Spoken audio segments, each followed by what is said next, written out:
executives for the financial year 2023-2024. Chairperson, County Public Accounts Committee.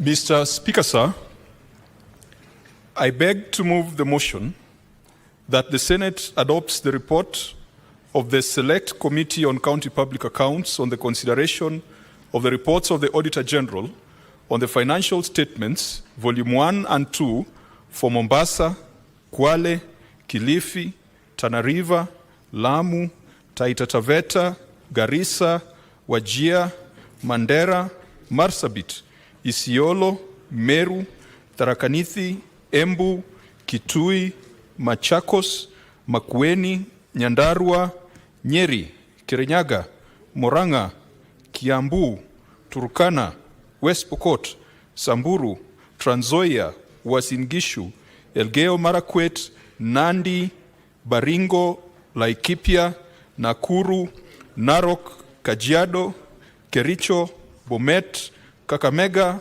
Vihiga, Bungoma, Busia, Siaya, Kisumu, Homa Bay, Migori, Kisii, Nyamira, and Nairobi City County executives for the financial year 2023-2024 laid on the table of the Senate on Thursday, 27th March 2025, and approves the recommendations of the Committee on the Financial Statements and Fiduciary Risk Assessment of the respective county executives for the financial year 2023-2024.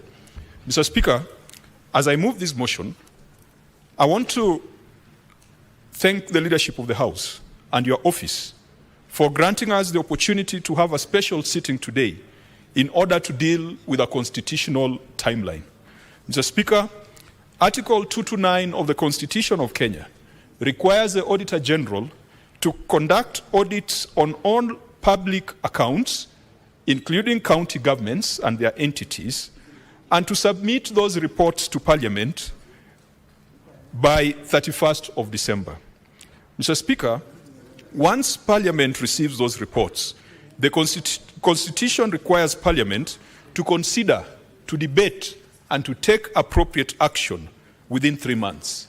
I am happy today, Mr. Speaker, that for the first time since the enactment of this Constitution, this House of Parliament, this Senate, has risen to the requirements of Article 2293 and 2298.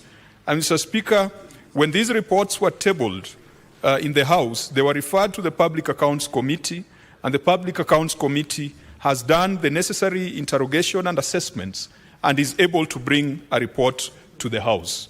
Mr. Speaker, we have traditionally been used to dealing with backlog, dealing with financial statements for years and regimes that are past, and it has become very difficult for this House to ensure that there's accountability and those who are culpable of misusing public funds are dealt with while in office or in a timeous manner.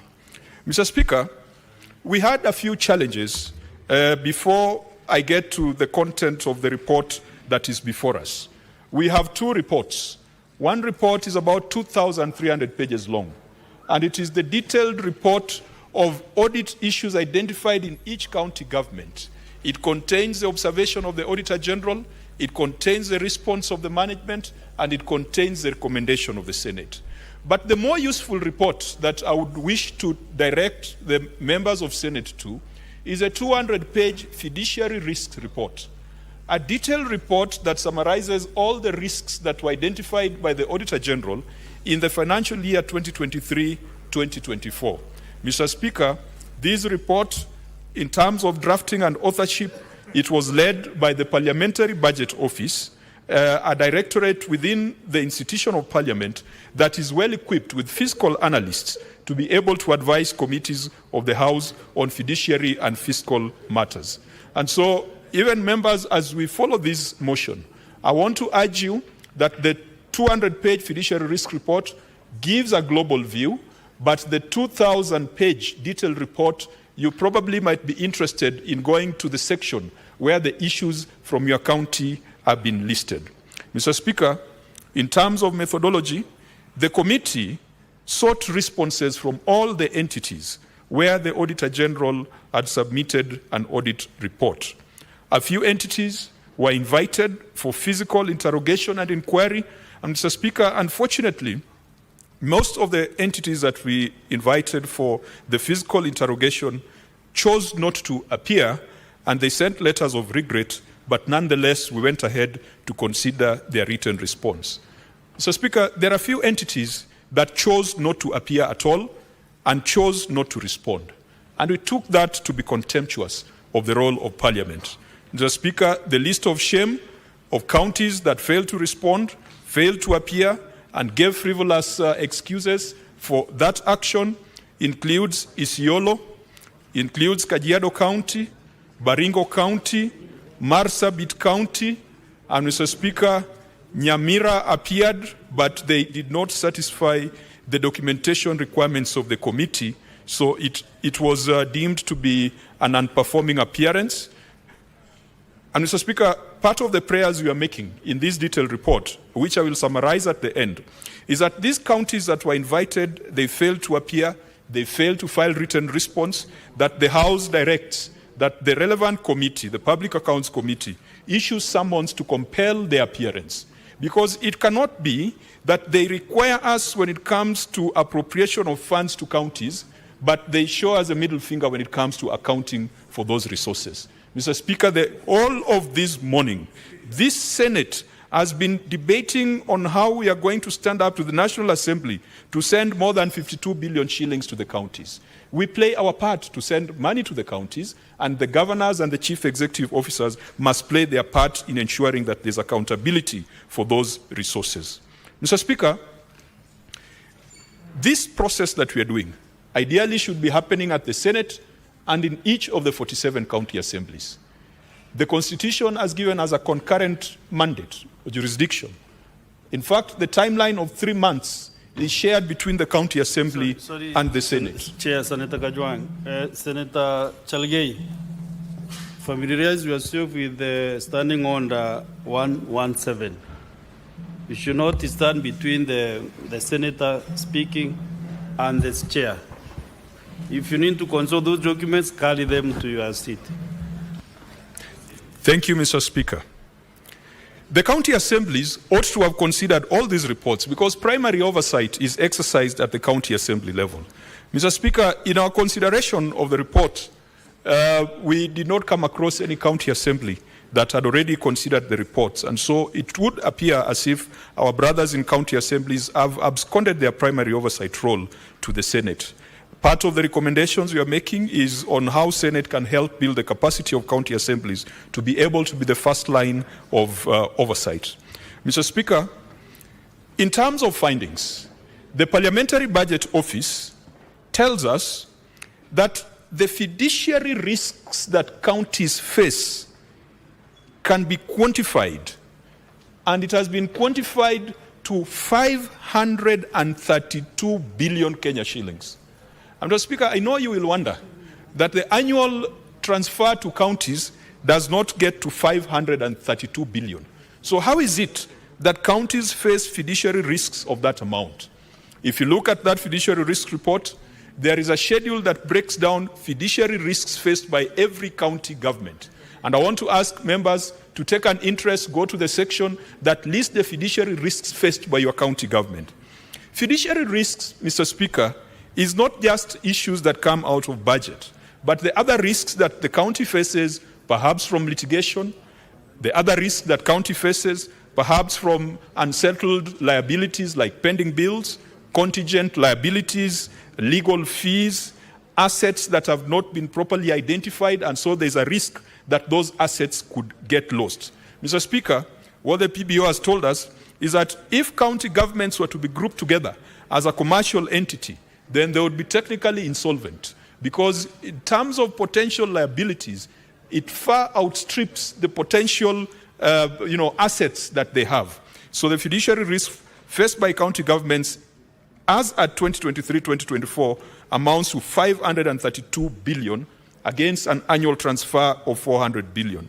Mr. Speaker, when we come to the specific issues of misappropriation of public resources, the analysis of the Parliamentary Budget Office tells us that in that financial year, the Auditor General queried 87 billion Kenya shillings.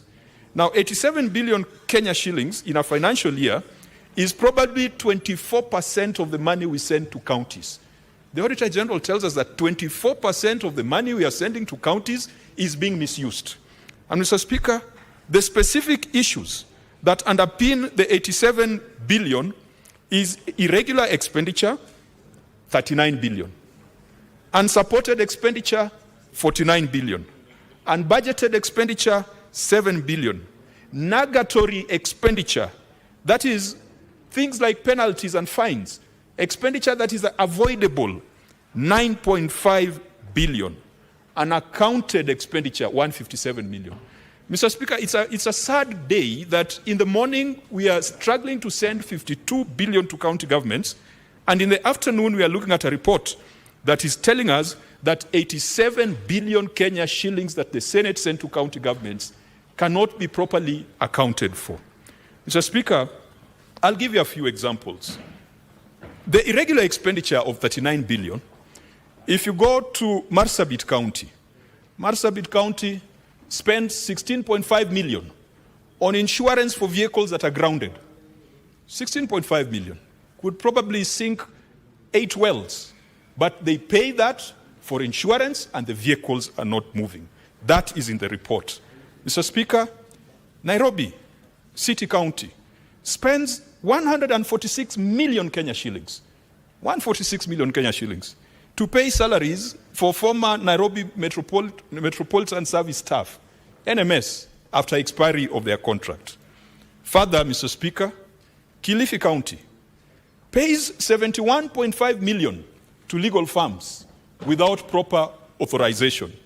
Kilifi goes ahead and pays 13.1 million for upgrade of Shanzu law courts. And the law courts and county governments are separate and independent. And so the question is, why would you spend that on the law courts? Wajir, Mr. Speaker, spends 25.9 million on classrooms in primary and secondary schools. And yet our brothers in the National Assembly have money for building those classrooms through the national government CDF. All that put together, Mr. Speaker, the counties, the country, and the citizens of Kenya have lost 39 billion. And Mr. Speaker, the number could have been higher if the PBO had quantified the issue of bursaries, which counties continue to give out, and yet it is a function that should be domiciled at the national government. When it comes to unsupported expenditure, Mr. Speaker, the Auditor General has flagged 49.7 billion, expenditure that cannot be justified. The Auditor General has been in the county for 6 months. The entities cannot provide supporting documentation. Some of them attempt to carry cartons of records and invoices and vouchers to the Senate. And Mr. Speaker, we have taken the position that if you could not justify the expenditure when the auditor is on the ground, then my committee and my colleagues, we are not auditors. We are not going to accept some of those things because some of them are cooked. Mr. Speaker, again, examples of unsupported expenditure.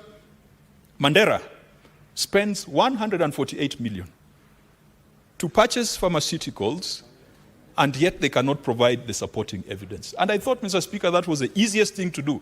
If you purchase pharmaceuticals, be it from KEMSA, from meds, the documentary trail is there, the auditor comes, you should provide it to them. Again, Mandera spends 45 million Kenya shillings on legal fees without providing justification or providing the reasons for that. Kilifi, Mr. Speaker, spends 888 million without supporting documentation.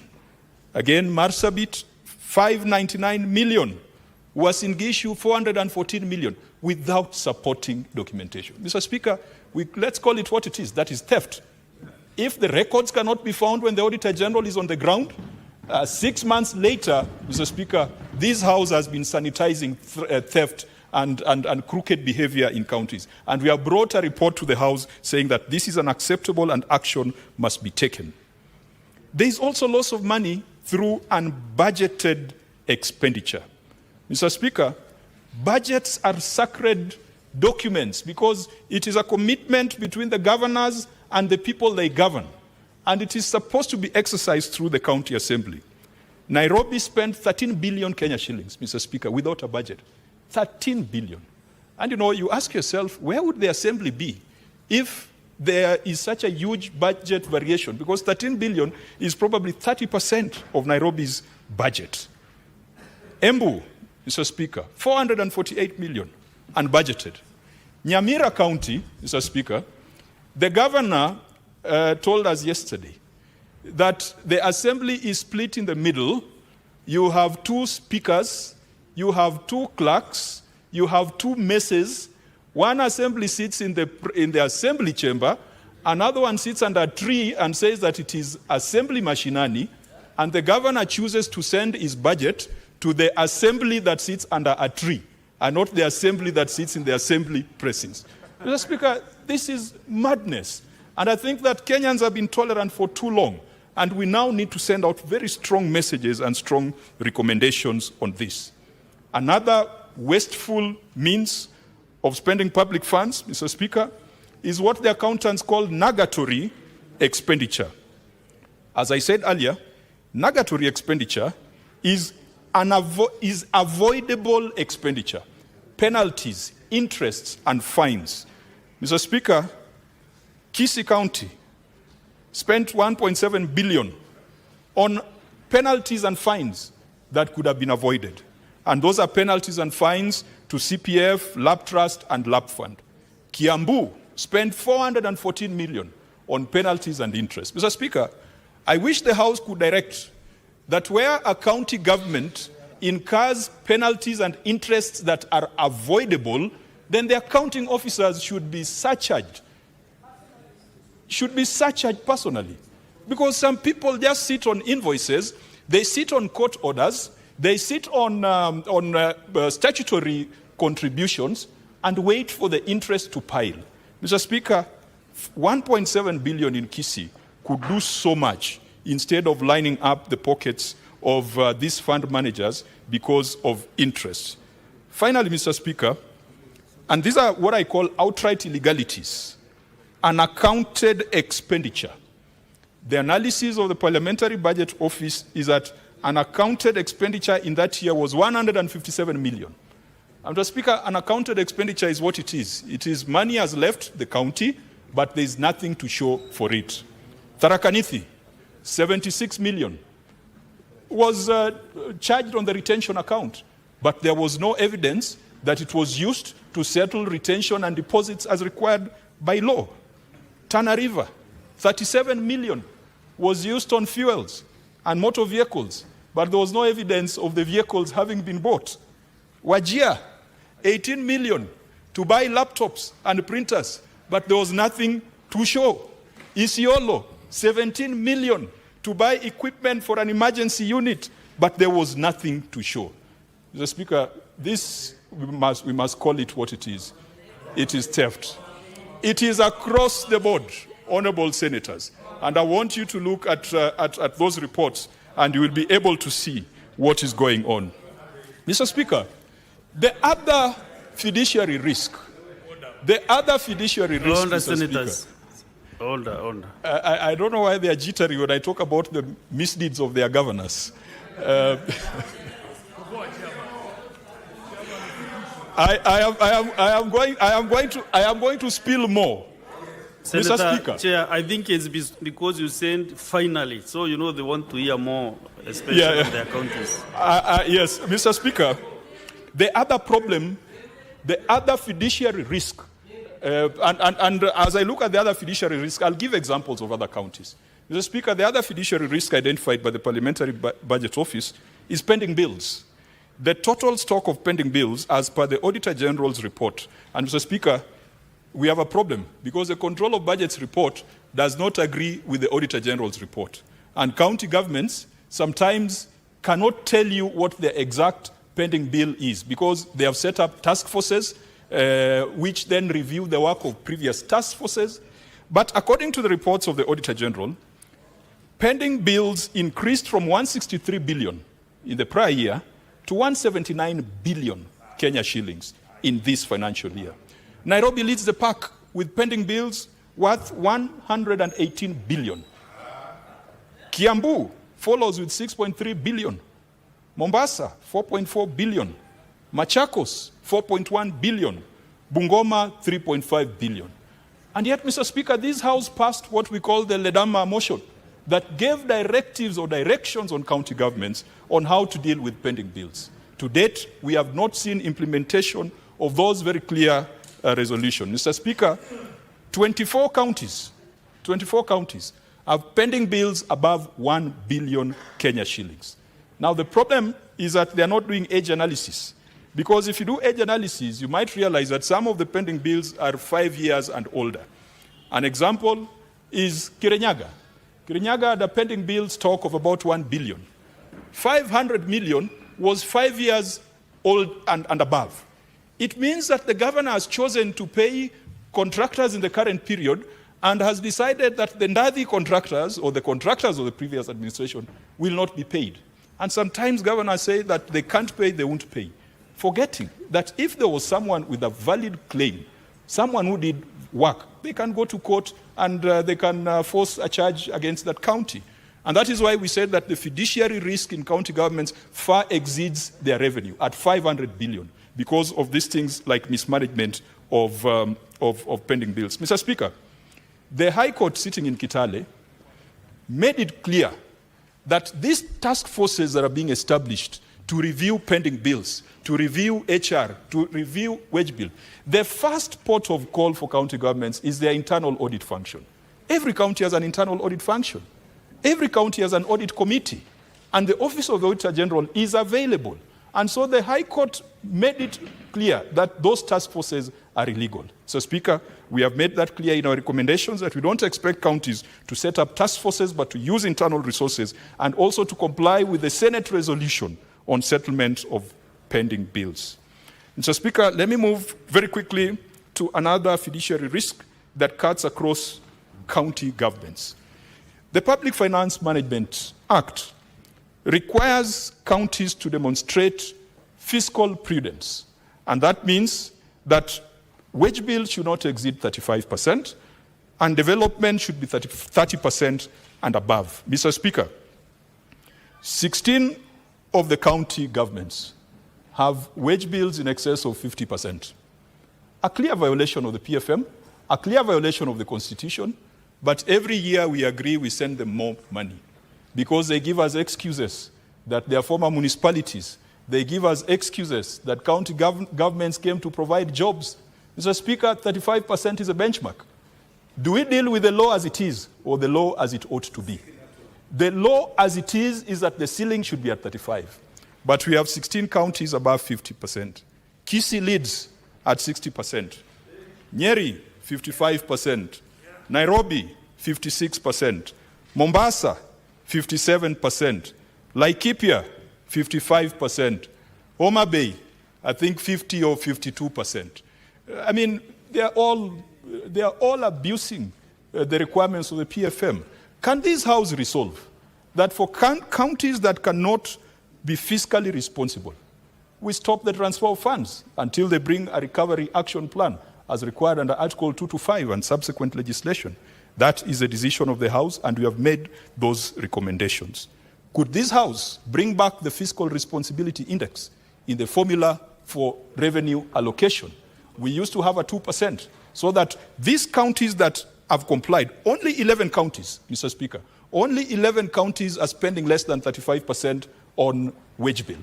Why can't we give them a fiscal incentive so that others can also work towards achieving the same?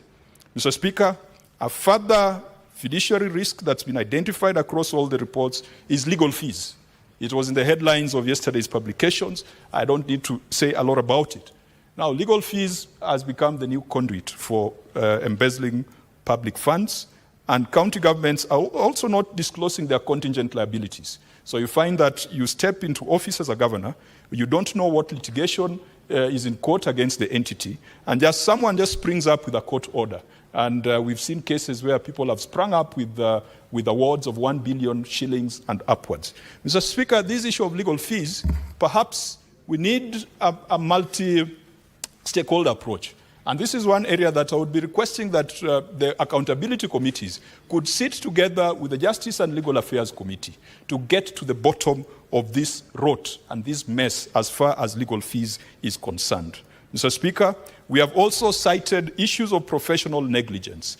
We have taken the position that if an accountant who is a member of the Institute of Certified Public Accountants and is in good standing prepares financial statements that are then disregarded by the Auditor General, that professional should not hold office and should be reported to the relevant professional body for disciplinary action. That does not apply only to the accountants. There are other regulated professions like members of the Institute of Procurement, Institute of Human Resource Management, and members of the Law Society of Kenya. We have made various proposals. You might see in the case of your county that we are recommending that those who prepare the financial statements should be disciplined by their professional bodies.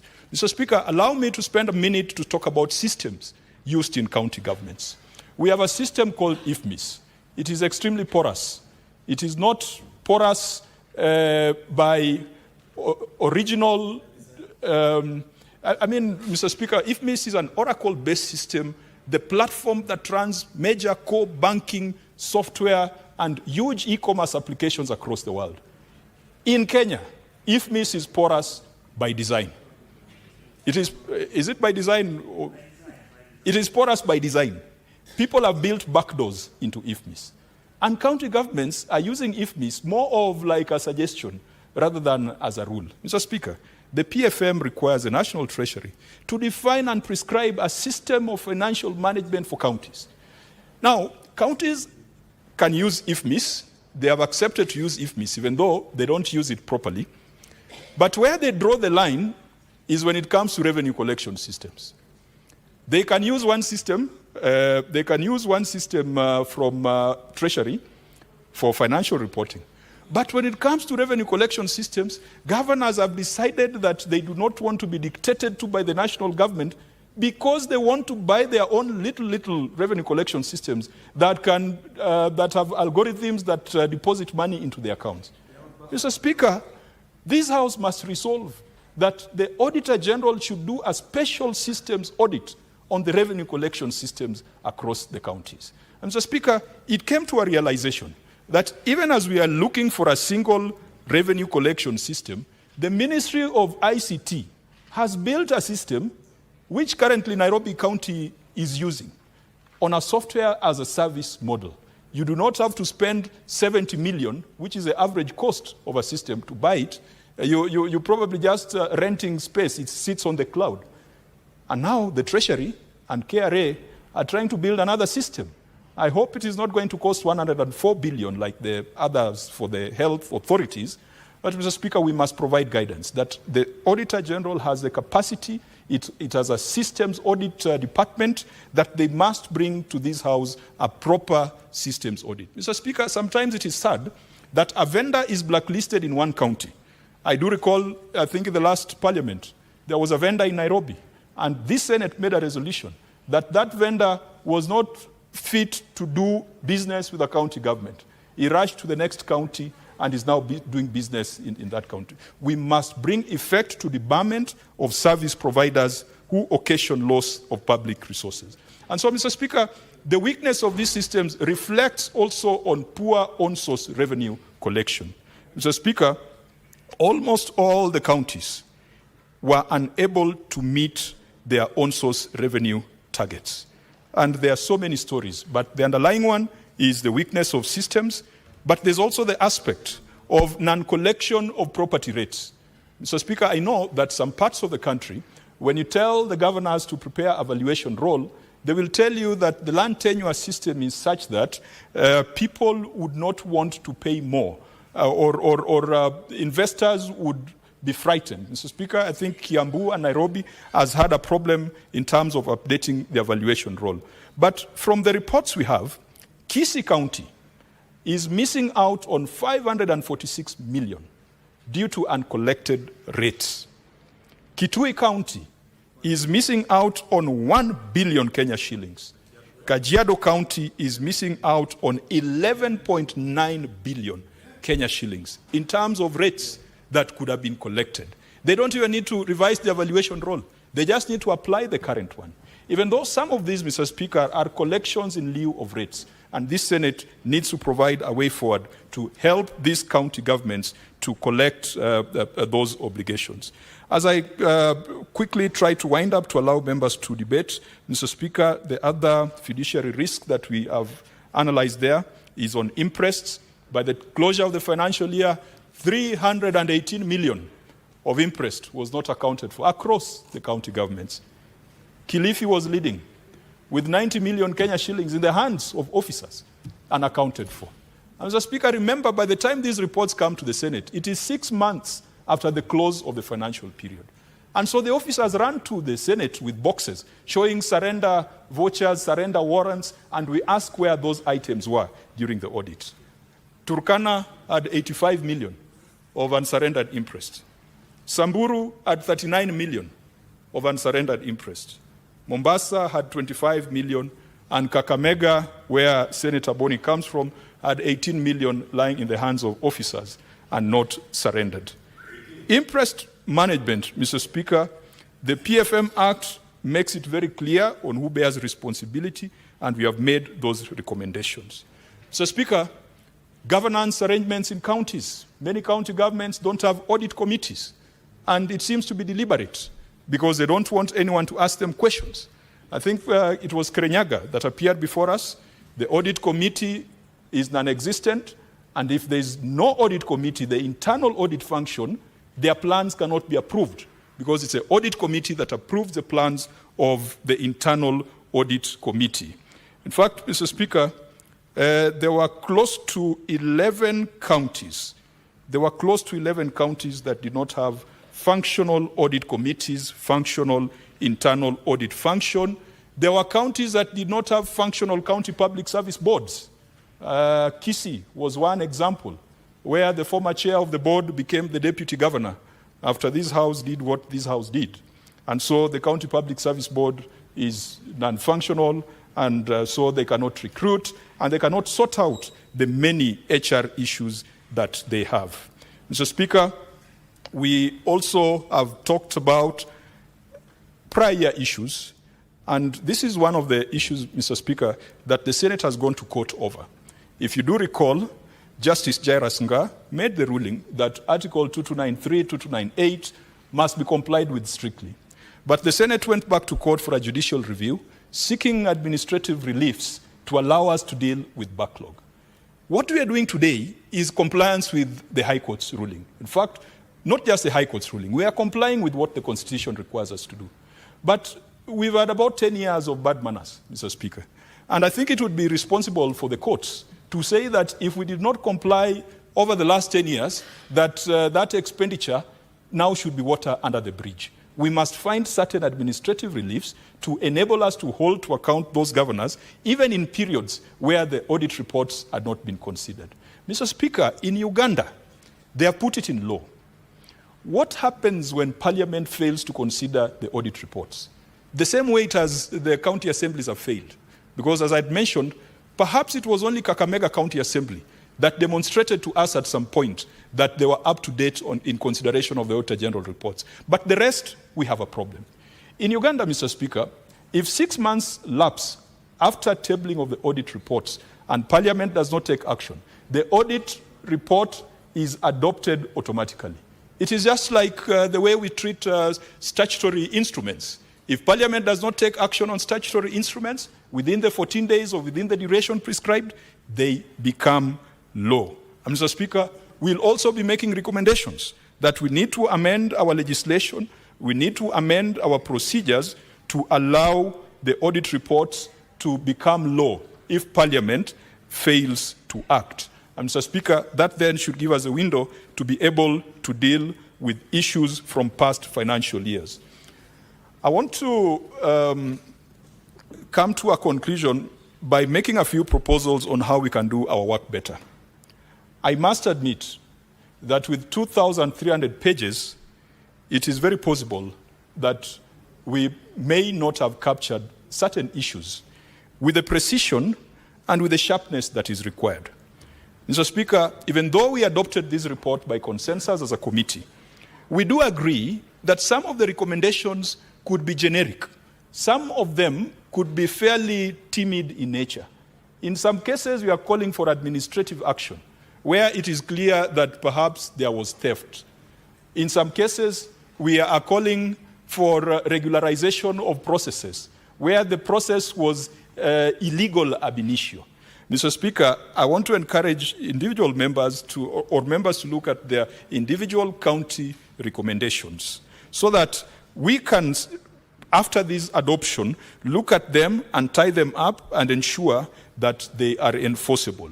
We must also change certain aspects in our standing orders. Mr. Speaker, if we are going to comply with Article 229, then this House must convene on the first week of January every year, once we have received all the reports of the Auditor General, so that they can be tabled, so that they can be distributed to the various committees established to allow interrogation in the month of January, February, and March. This year we had a problem, Mr. Speaker, and the House knows it, that the committee was constituted in February, and we're in recess in January and February. And so my committee and Senate Resources Committee has had a very short time to deal with the issues that have come before us. But if we plan well, Mr. Speaker, I can assure the House that in the next audit cycle, we'll be able to bring a much more rigorous report to the House. Mr. Speaker, we will be requesting the House, or we are requesting the House in this case, that most of our recommendations are based on written responses. The right to be heard is not necessarily the right to appear, and I think that has been established.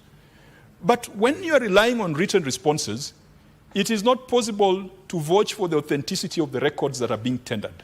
And so, Mr. Speaker, in light of that, the committee and even the Office of the Auditor General cannot vouch for the veracity, authenticity, and accuracy of the records that have been used to support some of the audit findings. We are asking the House to allow us to conduct a further inquiry to ensure that those records that have been submitted to us as evidence meet the threshold.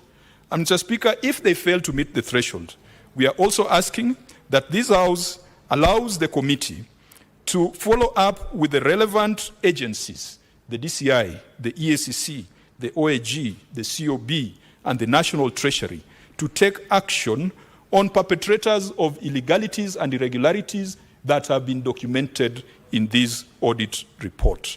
Mr. Speaker, we are also calling upon county assemblies not to abandon their primary oversight mandate. We will be making detailed proposals on statutory amendments. Mr. Speaker, in my view, some of my colleagues have thought, why don't we amend the Constitution, Article 229? I do not think we should amend the Constitution. I think we should try to live up to the high expectation of the Constitution. And that means changing statute, changing our procedures, changing our standing orders. Mr. Speaker, it is possible for Parliament to be up to date. And perhaps the history, and I must say this, Mr. Speaker, when I became the chair of the Public Accounts Committee, I took over from Senator Boni Khalwale. For 2 or 3 financial years, he was fighting with governors in court, in corridors, in the media, and in committee rooms. They had refused to come. Again, Mr. Speaker, because of this 31st March constitutional deadline, in quotes, the governors have refused to appear before my committee. Only 4 of them have come. The rest have decided that they are going to file written responses. But, Mr. Speaker, what the Constitution requires us to do by 31st of March is to debate, to consider, and to take appropriate action. I am calling upon the House.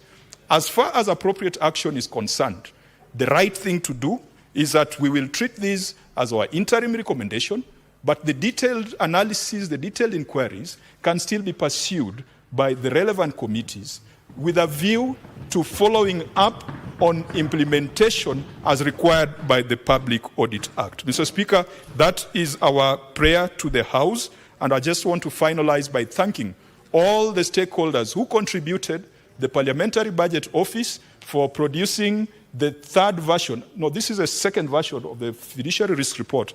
Mr. Speaker, the first version was compiled by the PBO, but I would say largely authored by Senator Ledamo Lekina, who was my colleague in the Public Accounts Committee. I want to thank the PBO, the staff and the directorate, the clerks. Mr. Speaker, the clerks in my committee are some of the most hardworking clerks, because I've seen them deliver a 2,000-page document at short notice.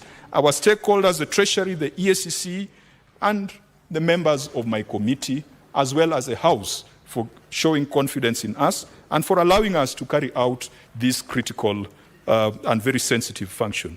Mr. Speaker, I beg to move, and I beg that the House considers our prayer that we follow up the residual matters within an implementation framework, and we cause and compel the appearance of those governors who think that they only need the Senate when it comes to allocation of money, and they do not need the Senate when it comes to accounting for the money.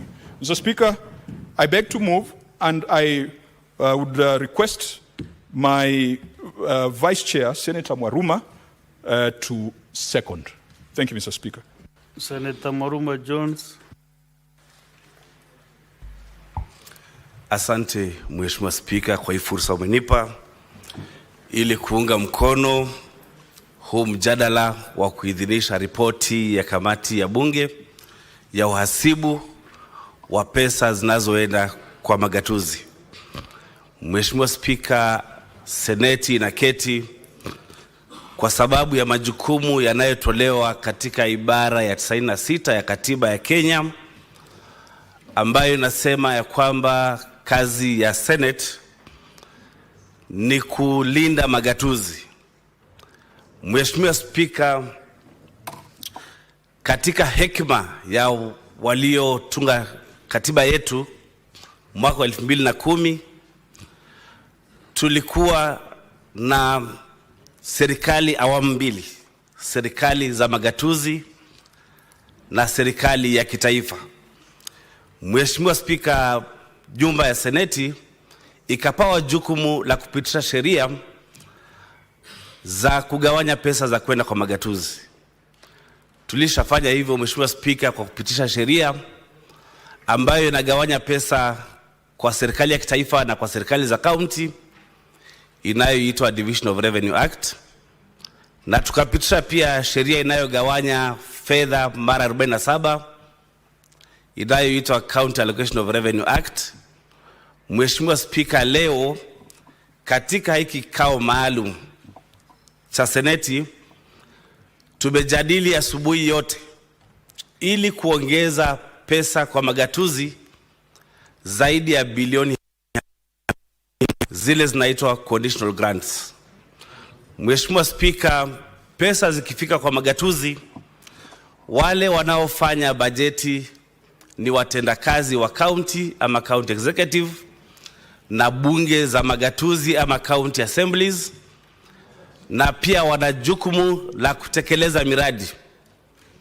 Wakati wa kutekeleza miradi, Mheshimiwa Spika, kamati za bunge za county na assembly yote ya county inatakikana kufuatilia ile miradi vile inavyofanywa. Na katika uangalizi, Mheshimiwa Spika, ama oversight, mabunge ya magatuzi yanatakikana kufuatilia ile miradi ifanyike kulingana na sheria, kulingana na bajeti na kulingana pia na vile wananchi walivyochagua miradi yao. Mheshimiwa Spika, Mheshimiwa Spika, katika uangalizi, mhasibu mkuu wa pesa za umma ama Auditor General anaenda kwa magatuzi na kuangalia zile pesa zilizoenda kwa magatuzi kama zimetumika vizuri. Mheshimiwa Spika, katika ibara ya 229 inasema ya kwamba mhasibu amalize uhasibu wake na kutoa ripoti kufikia Disemba tarehe 31 na kuweka hizo ripoti katika bunge. Mhasibu ameleta ripoti zake katika bunge la Seneti na amepeleka pia ripoti zake katika mabunge 47 ya assembly za Kenya. Mheshimiwa Spika, ibara ya 179(4) inakubalia Seneti iitishe ripoti kutoka kwa magavana ambao ni wakurugenzi wakuu wa serikali ama CEOs kuja katika bunge na kujibu maswali. Mheshimiwa Spika, kamati ya Seneti ambayo mimi ni naibu mwenyekiti iliandikia magatuzi yote 47 ambao ni watendakazi na assembly na wakaleta majibu yao. Mheshimiwa Spika, na katika ibara ya 201 ama article 201 inatakikana kwamba kila gatuzi litumie pesa katika hali ya uwazi. Mheshimiwa Spika, tukiita magavana walete ripoti za matumizi ya pesa ni kwa sababu tunataka kuhakikisha kwamba pesa ambayo inaenda kwa magatuzi imetumika kulingana na sheria na kusaidia yule Mkenya aliye katika magatuzi kupata huduma zinazofaa. Mheshimiwa Spika, vile mwenyekiti wangu ametangulia kusema ni kwamba kuna magatuzi kadhaa ambayo hayakuitikia huo mwito wa kuja kwa kamati yetu ya Seneti ila kuja kujibu hayo maswali ambayo ni Isiolo, Kiambu, Baringo, Marsabit, Nyamira na Kajiado. Haya magatuzi yatapewa fursa nyingine ili kuja kujibu maswali ya matumizi ya pesa. Mheshimiwa Spika, zile ripoti zimewekwa hapa ni 3. Ya kwanza ni ripoti ya watendakazi ama county executives. Ya pili ni ripoti ya county assemblies, na ya 3 ni ripoti ya uaminifu ambayo chairman ameita tayari ripoti, fiduciary report. Kwa Kiswahili ni ripoti ya uaminifu. Mheshimiwa Spika, tumepitia hizi ripoti zote na kuna maswala kadha ambayo yametangulia kujadiliwa tayari ambayo yanaashiria kwamba pesa na mali ya umma katika magatuzi inaweza kuwa isiwe katika hali nzuri sana. Swala la kwanza ni ukosefu wa nakala ya mali na rasilimali za magatuzi ambayo kwa kimombo, Mheshimiwa Spika, tunaita asset register. Wakati nakala ya mali ya magatuzi isipokuwepo, kuna uwezekano wa magatuzi kupoteza mali zao. Kwa mfano, ripoti ya magari mangapi yaliyo katika magatuzi, ripoti ya mashamba yaliyo katika magatuzi, Mheshimiwa Spika, na mashamba mengine hayana hati miliki. Hayo mashamba yako na uwezekano wa kupotea kwa sababu hakuna hati miliki kuonyesha kwamba hiyo mali ni ya county. Kile kingine ambacho kinaashiria kupotea kwa pesa, Mheshimiwa Spika, kulingana na hiyo ripoti ya uaminifu, ni kwamba kuna shida ya kukusanya ushuru wa magatuzi. Magatuzi mengi yanakusanya ushuru na yapeleki huo ushuru katika benki. Mheshimiwa Spika, kaunti nyingi zinatumia ule ushuru wakati wameukusanya, ili hali sheria inasema wakati ushuru umekusanywa upeleke kwa benki ile inaitwa County Revenue Fund account, ndio sasa huo ushuru utumike kwa kufanyiwa bajeti pamoja na zile pesa zingine ambazo zinatoka katika hazina ya kitaifa. Mheshimiwa Spika, wengine pia wanakusanya ushuru bila kutumia utandawazi. Na Mheshimiwa Spika, wakati ushuru unakusanywa bila utandawazi, pia kuna pesa nyingi zinapotea hapo kulingana na ripoti hiyo ya uaminifu. Mheshimiwa Spika, lingine ni kwamba katika uajiri, kaunti nyingi zimeajiri zaidi ya vile kanuni zinavyohitaji, ya kwamba 35% ya fedha za kaunti zitumike kwa kulipa wafanyikazi. Mwenyekiti ameashiria akasema ya kwamba kuna kaunti nyingi zinatumia ama zimeajiri watu na wanatumia pesa zaidi ya 35%. Wakati tumetumia pesa labda 50%, kaunti yangu ya Taita Taveta iko katika 54%.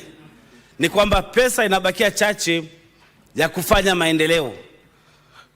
Tunahimiza na tunasukuma kaunti zihakikisha kwamba zimefuata kanuni ili pesa inayotumika katika kulipa wafanyikazi iwe ni 35% ama chini yake.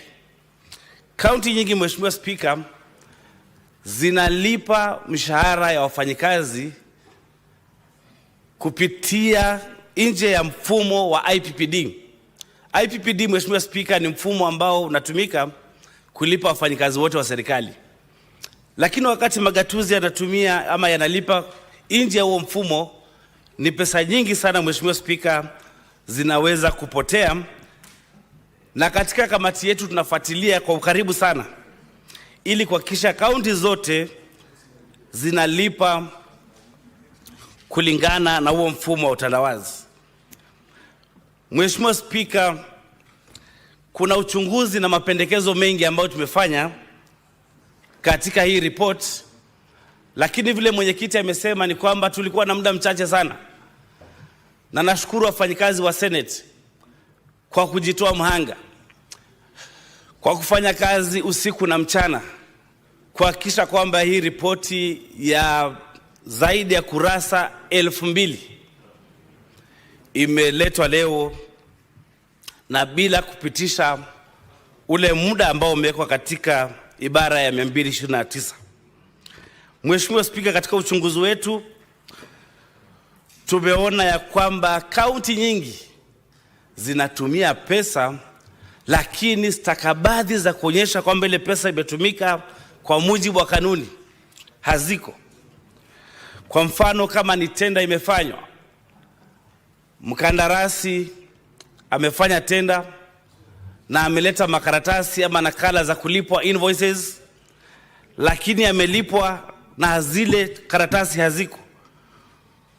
Mheshimiwa Spika, tuko na mapendekezo ya kufuatilia, na ndio maana mwenyekiti amesema muda ulikuwa mchache, lazima kuwe na muda zaidi wa kufuatilia ile miradi ambayo imefanywa katika magatuzi, kuhakikisha kwamba hiyo miradi yenyewe imefanyika na kwamba wananchi wanapata thamani ya pesa, kwa kimombo value for money. Na Mheshimiwa Spika, tumejiuliza kama kamati, itakuwa kuaje mmefanya ama mmelipa pesa, lakini wakati mhasibu wa pesa ya serikali anapokuja kwa magatuzi kufanya uhasibu, hizo nakala zimepotea? Mheshimiwa Spika, kuna magatuzi mengi, na mwenyekiti amesema, ambayo haina kamati za uhasibu ama audit committees. Uhasibu wa kwanza ni wa kamati za uhasibu za county. Mheshimiwa Spika, tunazita internal audit. Zinafanya uhasibu, na ile mhasibu mkuu akija kufanya uhasibu hutegemea sana ile ripoti ya mhasibu wa ndani. Lakini kaunti nyingi zimekataa kuwa na hizo kamati, na ni kwa sababu kuna mambo wanaficha huko ndani. Mheshimiwa Spika, sitaki kuongea sana kwa sababu mimi naunga mkono tu huu mjadala, lakini mwenyekiti ameongea mambo kama madeni ama malimbikizi ya madeni ya county, pending bills, ambazo zimelemaza maendeleo katika county. Mheshimiwa Spika, yale madeni yanatakana kulipwa, na katika hii report tukiisoma ni kubwa, ndio imependekeza ya kwamba idara ama asasi za uchunguzi ambazo ni DCI na EACC wafanye uchunguzi, waone ya kwamba yale madeni yalitendwa kihaki, na kama kuna yale ya kikora basi hao watu wahukumiwe. Kwa sababu maseneta ambao watataka kuongea ni wengi, sisi kwa kifupi kabisa tunaomba hii bunge itupe fursa tutembelee magatuzi, tuangalie ile miradi ambayo inasemekana imefanywa, kama imefanywa sawa sawa, na kama kuna thamani ya pesa, Mheshimiwa Spika, kutokana na fedha ambazo zinatoka kutokana na ushuru wa mwananchi. Mheshimiwa Spika, ningependa niseme kwamba serikali haina pesa. Pesa yoyote ambayo inaenda kwa magatuzi inatokana na ushuru wa mwananchi. Kwa hivyo sote kama wananchi wa Kenya lazima tufungue macho, ili tukiona pesa inatumika vibaya tuweze kuripoti kwa asasi za uchunguzi. Lazima tuumwe na zile pesa ambazo zinaenda kwa magatuzi. Mheshimiwa Spika, nikimalizia kabisa, asubuhi sikupata fursa ya kuongea kuhusu ule mswada ambao tuko nao hapa leo wa County Additional Allocations Bill ambao umechelewa kwa miezi 8. Mheshimiwa Spika, bunge la kitaifa wanasema ya kwamba hawataki pesa ya barabara iende kwa magatuzi kwa sababu pesa ikienda kwa magatuzi inaenda kutumika vibaya. Mheshimiwa Spika, nani hajui kwamba ufisadi mwingi uko katika maeneo bunge? Waheshimiwa wengi wa bunge wanafanya tenda zao wenyewe. Nilikuwa mahali naongea na wananchi katika hadhara na mambo yangu ya uangalizi. Wananchi wanauliza, inawezekanaje mheshimiwa, siku hizi barabara zikitengenezwa zikiwekwa sementi zinakaa mwaka mmoja na zinaharibika? Zamani barabara zilikuwa zinatengenezwa zinakaa miaka 10, 15. Nikawaambia ni kwa sababu ya ufisadi na ulafi wa wabunge. Wale wabunge wanafanya tenda zao wenyewe, na kama wajafanya tenda zao wenyewe, ule ufisadi wa kuomba hongo unakuwa mkubwa sana. Sasa yule mkandarasi kama atakupatia hongo ya 20%, ni lazima aweke cement kidogo, aweke mchanga mingi. Kwa hivyo unapata barabara, Mheshimiwa Spika, imetengenezwa inamaliza mwaka mmoja imetoa waya tayari. Kwa hivyo sote tukubali ya kwamba ufisadi uko ndio kwa magatuzi, na ni jambo la kuhuzunisha kwamba si huu gatuzi tuliolilia na kupitisha mwaka 2010 wa kupeleka pesa mashinani. Mheshimiwa Spika, sisi ambao tunatoka katika maeneo yenye watu wachache hatuko tunapata maendeleo, kwa sababu mnaambia mnaleta kura ngapi katika meza ili tuwapatie maendeleo. Lakini leo hii kwa sababu ya ugatuzi pesa inakuja mashinani, na magavana na MCA na wananchi wanachagua miradi yao wenyewe, wanasimamia miradi yao wenyewe, na miradi inafanyika katika magatuzi. Kwa hivyo kutokana na ibara 99 ya katiba, sisi kama maseneta tutasimama kidete kuhakikisha ya kwamba ile pesa inatakana kwenda kwa magatuzi imeenda kwa magatuzi, na tutafuatilia tuangalie vile imetumika ili mwananchi aliye mashinani apate huduma bora. Mheshimiwa Spika, napenda kukwamia hapo na kuomba maseneta wakubali kwamba tupate muda zaidi wa kufuatilia hii miradi ili mwananchi apate thamani ya pesa zake. Naunga mkono ripoti, Mheshimiwa Spika.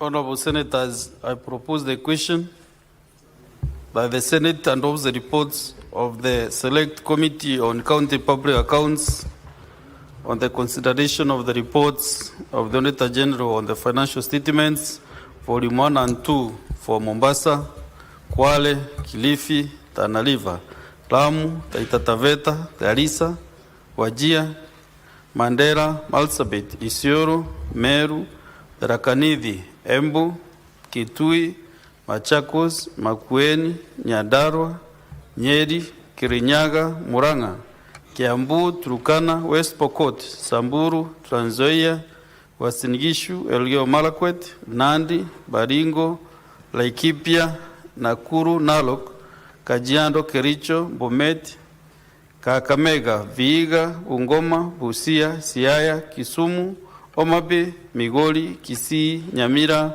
and the Nairobi City County Executives for the financial year 2023-2024, laid on the table of the Senate on Thursday, 27th March 2025, and approves the recommendations of the Committee on the Financial Statements and Fiduciary Risk Assessment of the respective county executives for the financial year 2023-2024. Sure. Just a minute.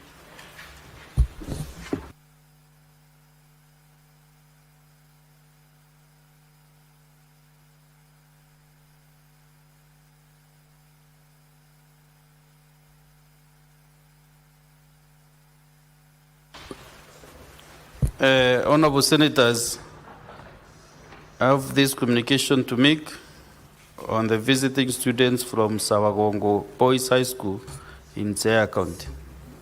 Honorable Senators, I would like to acknowledge the presence in the public gallery this afternoon of visiting 376 students and 8 teachers from Sawagongo Boys High School in Siaya County. The delegation is in the Senate for a one-day academic exposition. In our ancient tradition of receiving and welcoming visitors to Parliament, I extend a warm welcome to the delegation, and on behalf of the Senate and on my own behalf, wish them a fruitful visit. Thank you. Because of the time constraint, within 30-40 seconds, maybe you can welcome the visitors from Siaya County. Senator Buru Oginga. Yeah, thank you, Mr. Speaker, sir, for the opportunity. Mr. Speaker, I take this opportunity to welcome the students from Sawagongo Secondary School in Game Sub-County of Siaya County. And Mr. Speaker, I want to tell the House that this is a very, very good school. It is a school which is in terms of secondary, it is a post-colonial school. But, Mr. Speaker, this school has performed very, very well. It has done very well, and I'm very proud of it, Mr. Speaker, as I stand here. Mr. Speaker, this school last year improved its performance slightly, but it had 12 A's, 86 B+, 102 B's, 99 B-, and 70 C+. Mr. Speaker, this is not a mean achievement, and that means that more than about 80% of all the students got direct university admissions. And we want to encourage them to keep on working hard. There is no replacement to education. Education is the enabler. Education is the equalizer. It is what makes you equal to the others. So you continue working hard, and you will achieve what Honorable Halwale here has achieved. He is a doctor, but also a very astute politician. So any profession can become politicians. Don't think you can only become a politician if you are a lawyer. You can take any profession that you like, and you can be a very, very good politician. Thank you. Honorable Bambua here is a journalist. Thank you, Mr. Speaker, and I welcome Thank you. Students and the teachers. Yes, Majority Rinda.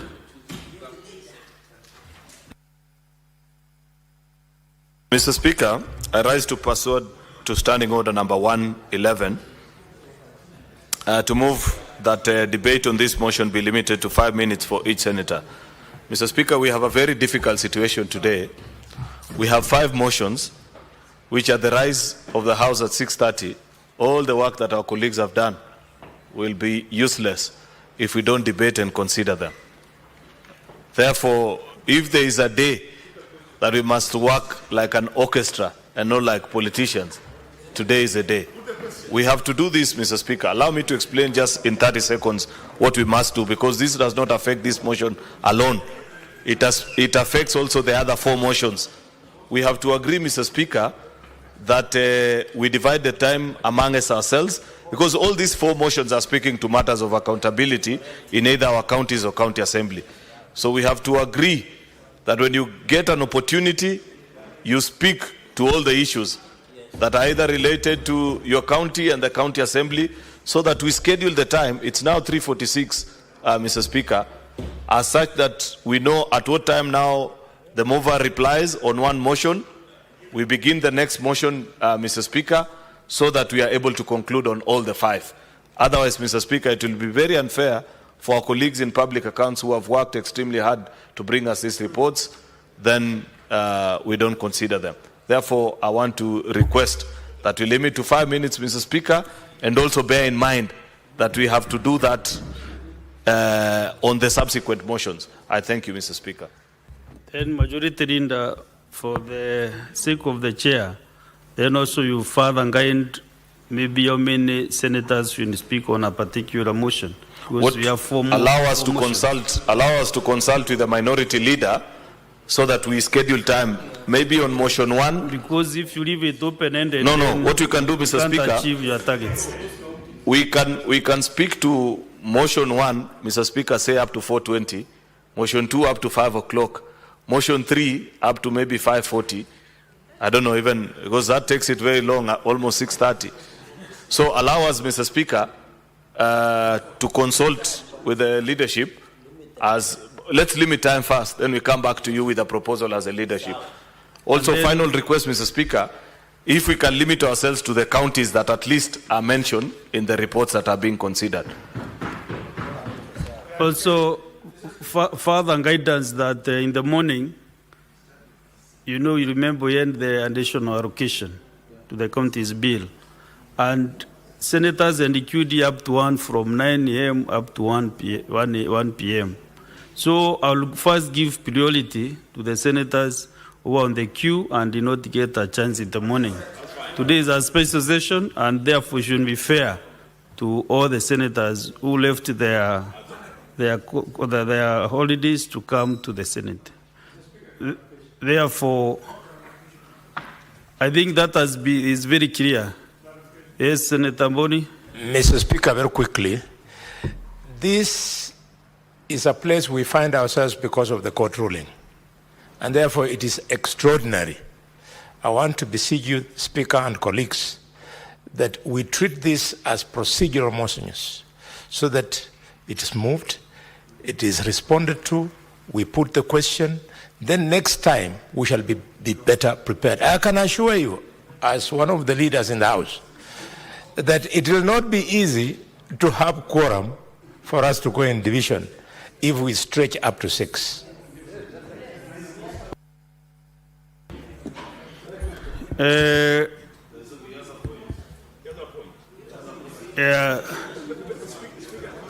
Yes, Deputy Minority Leader. Mr. Speaker, because we are just consulting, so perhaps maybe then to just improve on what Senator Halwale has said, so I don't bring members here and they do have no opportunity to express themselves on this matter, which is important. Why not amend what Senator Cheruiyot has said to 3 minutes, and then reduce the numbers from both sides to maybe 5? And if you have spoken on the first motion, then you don't speak on the second one, you don't speak on the third one, so you do just 3. Yes, and you just limit ourselves to the counties in the motion. Yeah, you don't. Do we have that agreement? Have we built the consensus? Senator Mgeni?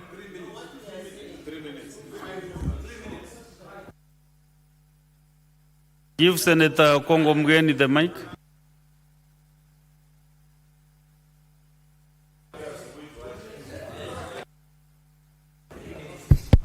Mr. Speaker, the only thing I wanted you to note is that this report captures all the 47 counties. So there is no county that can say that we are not, their issues are not captured. Sorry? All the counties are addressed in the report that was tabled by Senator Kajwang. All the 47. All the 47. This one, but on the next motion and the next. Maybe the next, but on this, the one of Kajwang, all 47 counties. I think I agree with your proposal that, you know, when you're addressing issues of accountability, Speaker, it's not, it's a, yeah. No, it's good we take. Senator, I want to listen to Yes. Senator Mr. Omgeni. Speaker, sir, it's good we restrict ourselves. Senator Chalgei, just hold on. Mr. Speaker, for today, I think let's be fair and reasonable. We can't speak for more than 3 minutes if we need to transact on the business that is on the order paper. But let's find a way of bringing this business back to the House so that we give members adequate time to comment on issues of how counties are spending money. There's very little you can say in 3 minutes. Yeah. Thank you. Yes, Chair Sipak. Mr. Speaker, in 2013, Chief Justice Mutunga delivered a ruling on the election petition, but delivered the judgment later.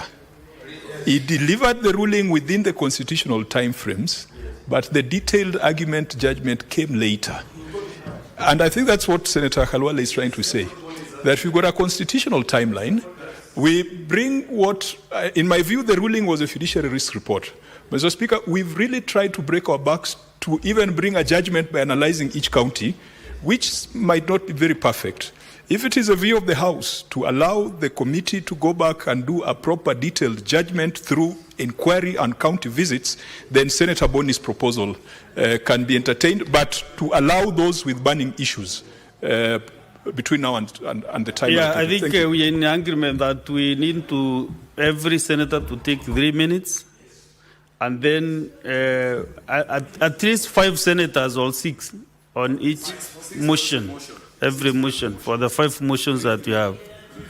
And then the chair will be considering other issues, especially a county which is maybe on that motion, and then the chairs will be able to guide accordingly. Now we are taking almost 10 minutes to make a decision.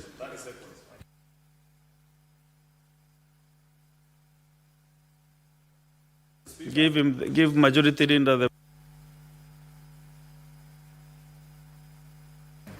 We are 30 of us in the House.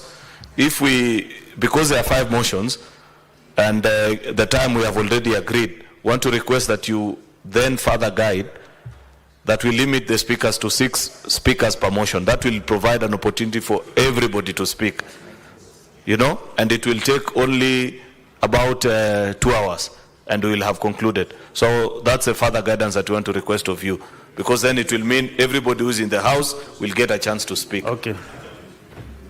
Fine. Then, no, I think we have now come to some agreement. Senator Chute. Senator Chute, what are you, what, yes? Senator Chute. Senator Chute, what is your point of order or clarification? Fine. Mr. Speaker. Allow me to speak, tafadhali. Honorable Speaker, what I was just saying is this: at 6 o'clock we have to go to the mosque. So, considering that we have a few of us here who are going to go to the mosque, let's limit on 3 minutes. That is fine with us.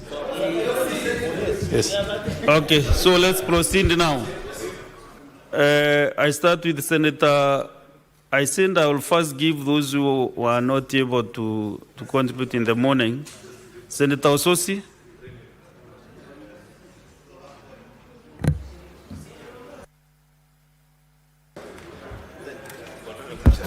Thank you, Mr. Speaker, for this opportunity.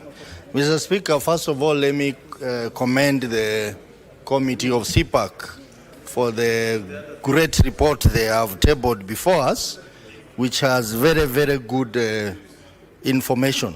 Mr. Speaker, I think the experiences of CPAC committee are similar to the CPIC committee which I had. Issues of late submission of document, Mr. Speaker, which is contrary to section 62(2) of the Public Audit Act, is a common issue in all the counties.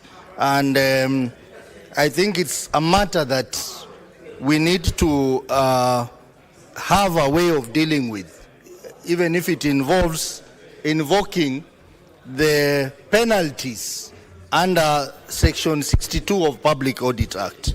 Mr. Speaker, we have also seen a trend of inaccuracies, errors, incompleteness in financial statements that are audited by the Office of the Auditor. And this is because accountants or finance managers in our various counties are not doing their work professionally. And I want to agree with the committee of CPAC that it is time that these officials comply with the provisions of a Public Sector Accounting Standards Board, and where they don't comply, then we need to invoke the provisions of section 8 and 10 of the Accountants Act, which may also include getting assistance from the professional body ISPAC on dealing with the misconduct. Mr. Speaker, let me go to the report in reference to my county, Vihiga County, where, Mr. Speaker, going through the report, I am very sad as a senator of Vihiga County that a whooping 3.4 billion shillings, which is just 2 billion less than our revenue, shareable revenue, cannot be accounted for. The amount is facing fiduciary risk. 3.4 billion shillings, Mr. Speaker, is not small money. And this is out of the following, Mr. Speaker. Non-disclosure of commission earned from payroll services. This is where they give services to SACCOs or to third-party people. A whopping 4.3 million shillings cannot be accounted for. Mr. Speaker, Remember, we have only 3 minutes. Senator Mudigi.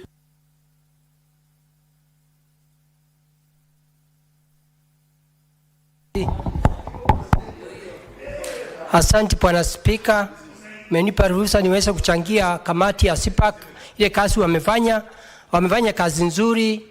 Ningeomba zile counties zimekuwa na matatizo iweze kufuatiliwa ndio waweze kufanya audit tena, waweze kuleta malisiti ya ile kazi hawakuwa wamelete. Kama county nimesikia ikitanjwa na milioni 400,000, ifuatiliwe ionekane hii pesa ilipotea namna gani, ama ni kwa sababu county office ilichomeka, lakini mpaka walete malisiti. Bwana Spika, tukifuatilia hivyo, asubuhi tulikuwa nafuatilia vile county itapatiwa pesa. Kamati ya finance ya Senate na yunga mkono, kwa sababu niliona kama Embu County kutoka sasa mpaka mwezi wa 6 itapokea milioni 363, ambaye mambo ya manyumba ile ilikuwa njengwa, mambo ya wale wa health promoters watapata pesa, vile hiyo pesa itapatikana. Bwana Spika, ni kuna mambo ya ajabu, kwa sababu mambo ya parapara, Embu County ni moja ya zile county ilienda kotini iweze kupatiwa pesa ya parapara. Ni ajabu kubwa sana katika Senate, Bwana Spika, kwa sababu county zote ni kama hizi wameenda kotini. Kama Embu inafaa, kama mahakama itakumbali county ipatiwe pesa ya parapara, Embu County itapata milioni 211 na ward zote 20 itafaidika na hizi pesa. Bwana Spika, kama saa hii Embu County mvua inanyesha, unakuta magari kule masinani hawezi kutembea vizuri. Kwa hivyo naomba mahakama iweze kusaidia ndio magavana waweze kupata kesi ile inafaa, kwa sababu najua Bwana Spika, MPs wote wako na pesa ya CDF. wako na pesa ya parapara, wako na pesa ya pia ya stima, lakini sisi sote hakuna mtu anaangalia. Kwa hiyo Bwana Spika, ningeomba hata kama tunafuatilia magavana mpaka nyumba kuu ya Senate iweze kupatiwa nguvu ya kuweza kufanya oversight vizuri, ndio magavana waweze kurudisha zile pesa imeenda njia ile inafaa, lakini MPs wote mpaka wakumbali kusaidia county zote iweze kupata pesa, kwa sababu wakati tuko hapa sisi maseneta tunaongea mambo ya ukatuzi na magavana pia wanapata matatizo. Kwa hiyo Bwana Spika, naunga hizi kamati zote mbili mkono kwa ile kazi imefanya. Asante Bwana Spika. Senator Sifuna Edwin. Honorable Speaker, I'm a very proud member of the Public Accounts Committee under the very able leadership of Senator Kajwang. During our meeting to adopt this particular report, we were given the definition of fiduciary risk by the Parliamentary Budget Office. Honorable Speaker, just a cursory search of the term fiduciary risk is defined as the potential or loss that can arise when an entity fails to work in the best interest of a people, leading to misuse, mismanagement, or lack of transparency.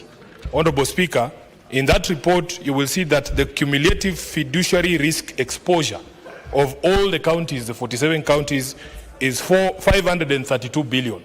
But out of that, the fiduciary risk exposure by Nairobi County alone is 157 billion Kenya shillings. Honorable Speaker, when we go through these reports, it brings me great shame as a senator of Nairobi to see that Nairobi is number one in all the wrong things. We are the highest when it comes to irregular expenditure at 32.5 billion Kenya shillings out of the 39.1 billion of all the counties, which is about 85 or 83%. Honorable Speaker, we are also number one when it comes to unbudgeted expenditure at 12 billion Kenya shillings in terms of fiduciary exposure. Then, of course, there is a matter of pending bills. Honorable Speaker, out of the 179 billion Kenya shillings that constitute pending bills in the 47 counties, 65% of that, or 118 billion Kenya shillings, is the fiduciary exposure in the county of Nairobi. And we have gotten to a place, Honorable Speaker, listening to these entities, to the Auditor General appearing before our committee, we now need to know what the next steps are. I want the people of Nairobi to understand that even though the Constitution says that Parliament shall look at the reports of the Auditor General, we rely on other institutions to be able to take action. In the committee that I sit in, we have recommended prosecution of officers in over 150 cases, and we have had occasion to sit with the EACC and ask them to give us the reports about these investigations, Honorable Speaker. We have had officers from the DCI. We have made recommendations for prosecution of people. We have made recommendations to professional bodies like the ISPAC that regulates accountants, even lawyers who give wrong information or wrong advice to their executives, or even who collude with their departments to steal money through legal fees. Honorable Speaker, we need all these institutions now to come to the rescue of our counties. Even if you look at the total exposure on stalled projects, Nairobi is again number one. I want this Senate to help us in Nairobi, because if devolution works in Nairobi, it will work elsewhere. Honorable Speaker, I thank you. Thank you. Good. Senator Mariam Sheikh Omar.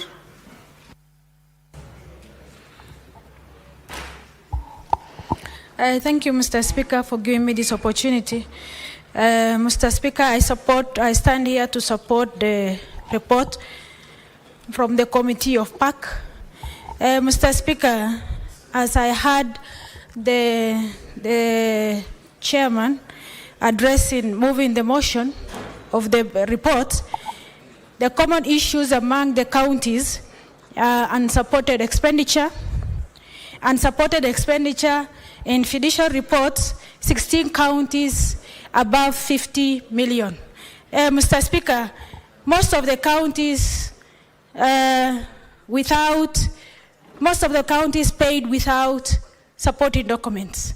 Mr. Speaker, I urge the chair, the member of the committees, not to allow any supporting documents to be availed to the committees.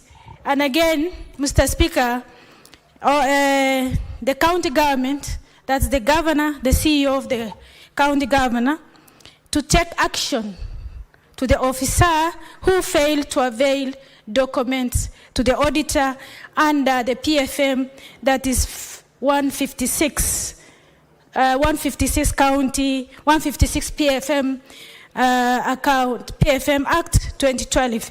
Mr. Speaker, the second one is the pending bill. Mr. Speaker, most of the counties, they don't disclose their pending bills.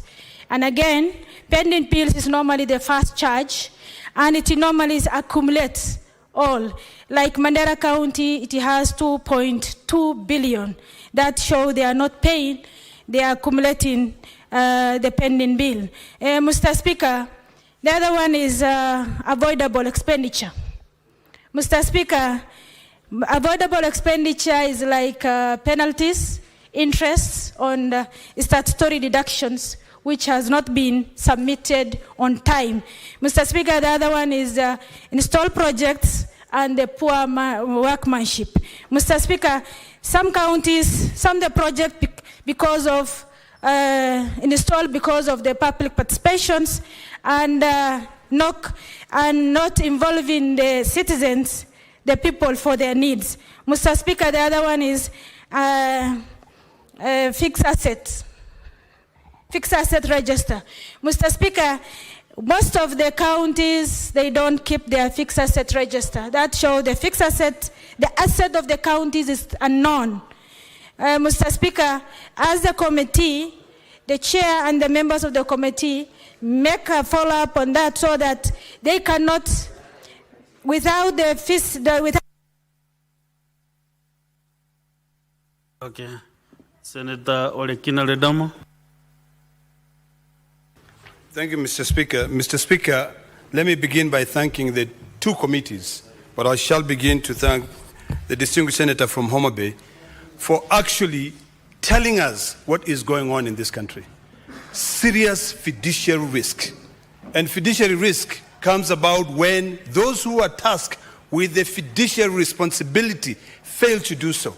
Mr. Speaker, I've gone through the report and I'm ashamed of my own county because I've seen that when it comes to nugatory expenditures are those expenses which could be avoided. Expenses that if you pay your bills on time, you don't have to pay penalties. You don't have to pay interest. You don't have to pay legal fees. We paid a whopping 1.7 billion shillings in terms of nugatory expenditures. Mr. Speaker, if you go to Kajiado County, which shocks me also, is that there is about 11.9 billion which the governor could be collecting from rent arrears and paid rates. Instead of fighting other people, he could have been going to collect that money. Number two, the pending bills. I'm happy that my county has reduced. It has gone down to 763 million, but it's still a lot of money. In Kajiado County, it is over 2.35 billion shillings. When you look at the development budget, it is 1.4 billion shillings that has not been paid to developers. So essentially, nothing is happening. So, Mr. Speaker, the distinguished senator from Homa Bay, the chair of the Public Accounts Committee, has asked us to allow them to go after these rogue governors, to allow them to work with the DPP, to go and scrutinize and look at these expenditures. Mr. Speaker, if we do that as a House, we will be saving this country. We will be saving this country from these nugatory expenditures. We'll be saving these businesses that are not paid when they're supposed to be paid. Pending bills, we'll be looking at issues of fiduciary responsibilities.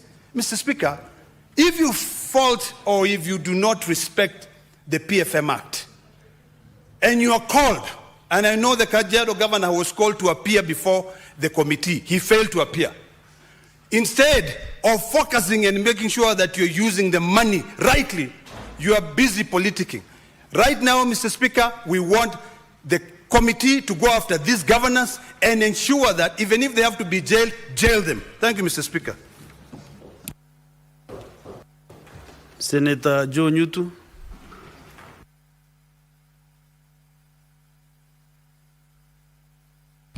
Thank you, Mr. Speaker, for this opportunity for me to also be able to say something about this very damning report from the Public Accounts Committee in this House, Mr. Speaker. And Mr. Speaker, I think I want to start by saying that our counties should be able to put their priorities right. That, Mr. Speaker, the issues to do with the community health promoters, the issue to do with salaries for medical staff, Mr. Speaker, things that should be prioritized by the counties. And that is why we spent a lot of time here in the morning trying to see what we can do to see to it that there is even distribution of additional revenue, Mr. Speaker. And we cannot fight that hard to give our counties more cash only for the same to be misappropriated, Mr. Speaker, and most of it actually outrightly stolen by those that operate our counties, Mr. Speaker. It is very sad that there is no rationale in some of the expenditures that these county governments actually incur, Mr. Speaker. Yesterday in the dailies, there was a report of one county that spent 10 million in legal fees to defend a case where the claim was just 1 million Kenya shillings, Mr. Speaker. And that's why I say it beats rational thinking in some of the things that our counties are doing, Mr. Speaker, especially with legal fees. Mr. Speaker, when we talk about an accounted expenditure in our counties, that people have spent money without accounting for it, that is outright theft. And I think I would also want to beseech this House to allow the Public Accounts Committee to also employ the services of EACC to be able to see that these criminal offenses, because it's criminal, it's outright theft, that, Mr. Speaker, legal action is taken against these counties that are expending money in that careless manner, Mr. Speaker. Mr. Speaker, pending bills is a cancer that has been eating all our counties and indeed also the national government.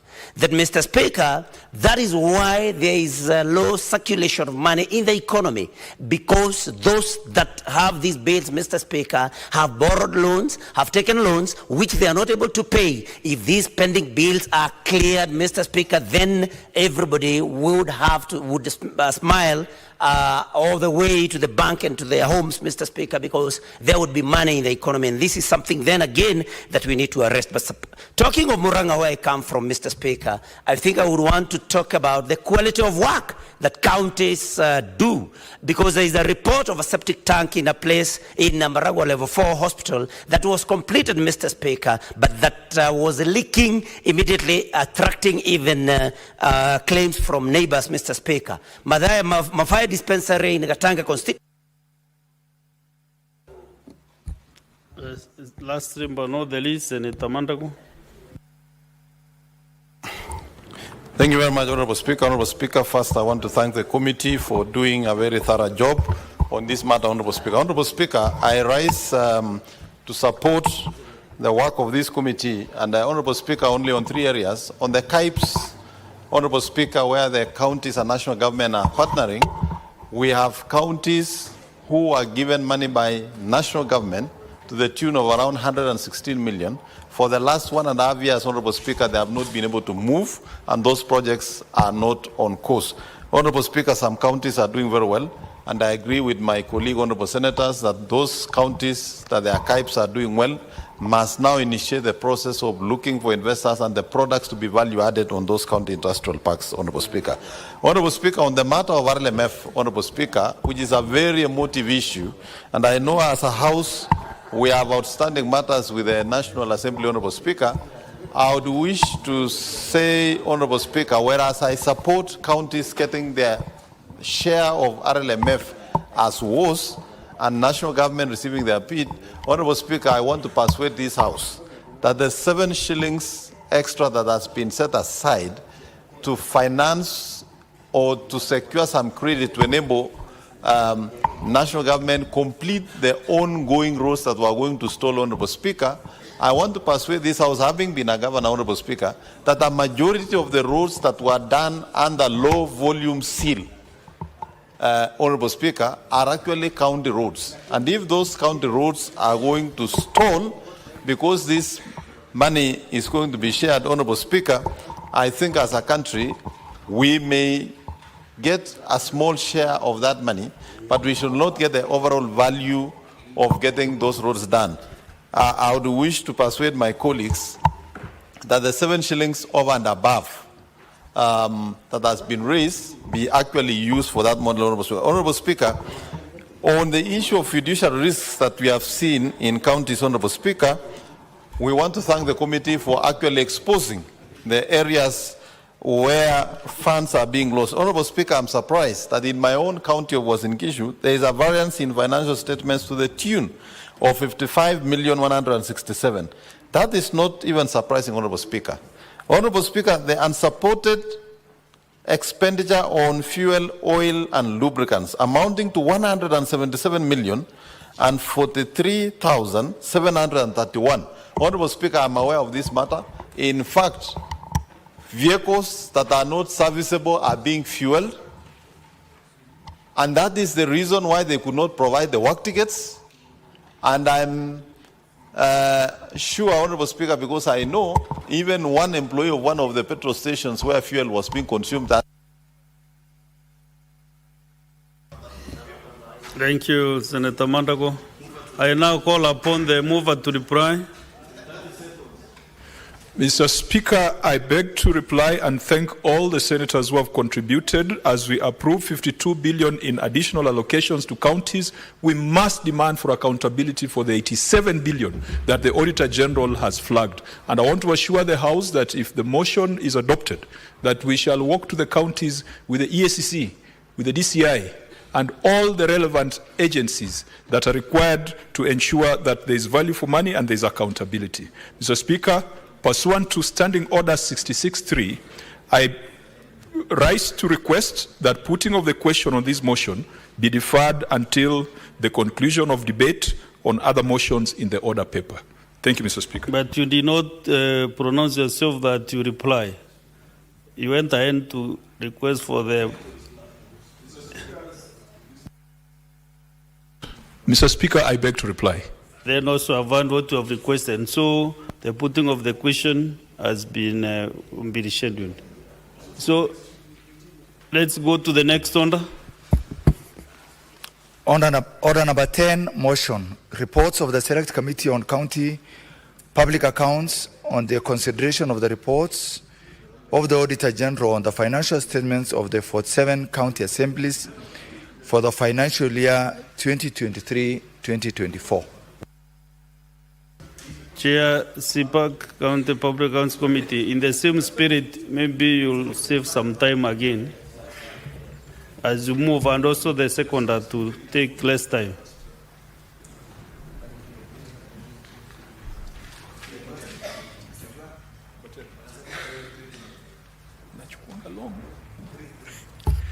Mr. Speaker, I beg to move the motion that the Senate adopts the report of the Select Committee on County Public Accounts on the consideration of the reports of the Auditor General on the financial statements for Mombasa, Kwale, Kilifi, Tana River, Lamu, Taita Taveta, Garissa, Wajir, Mandera, Marsabit, Isiolo, Meru, Tharaka Nithi, Embu, Kitui, Machakos, Makueni, Nyandarua, Nyeri, Kirinyaga, Murang'a, Kiambu, Turkana, West Pokot, Samburu, Trans Nzoia, Uasin Gishu, Elgeyo Marakwet, Nandi, Baringo, Laikipia, Nakuru, Narok, Kajiado, Kericho, Bomet, Kakamega, Vihiga, Bungoma, Busia, Siaya, Kisumu, Homa Bay, Migori, Kisii, Nyamira, and Nairobi City County Assemblies for the financial year 2023-2024, laid on the table of the Senate on Thursday, 27th of March, 2025, and approves the recommendations of the Committee on the financial statements of the respective county assemblies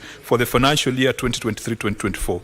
Mr. Speaker, I wish to be very brief in moving this motion. In the financial year under review, 47 county assemblies were audited.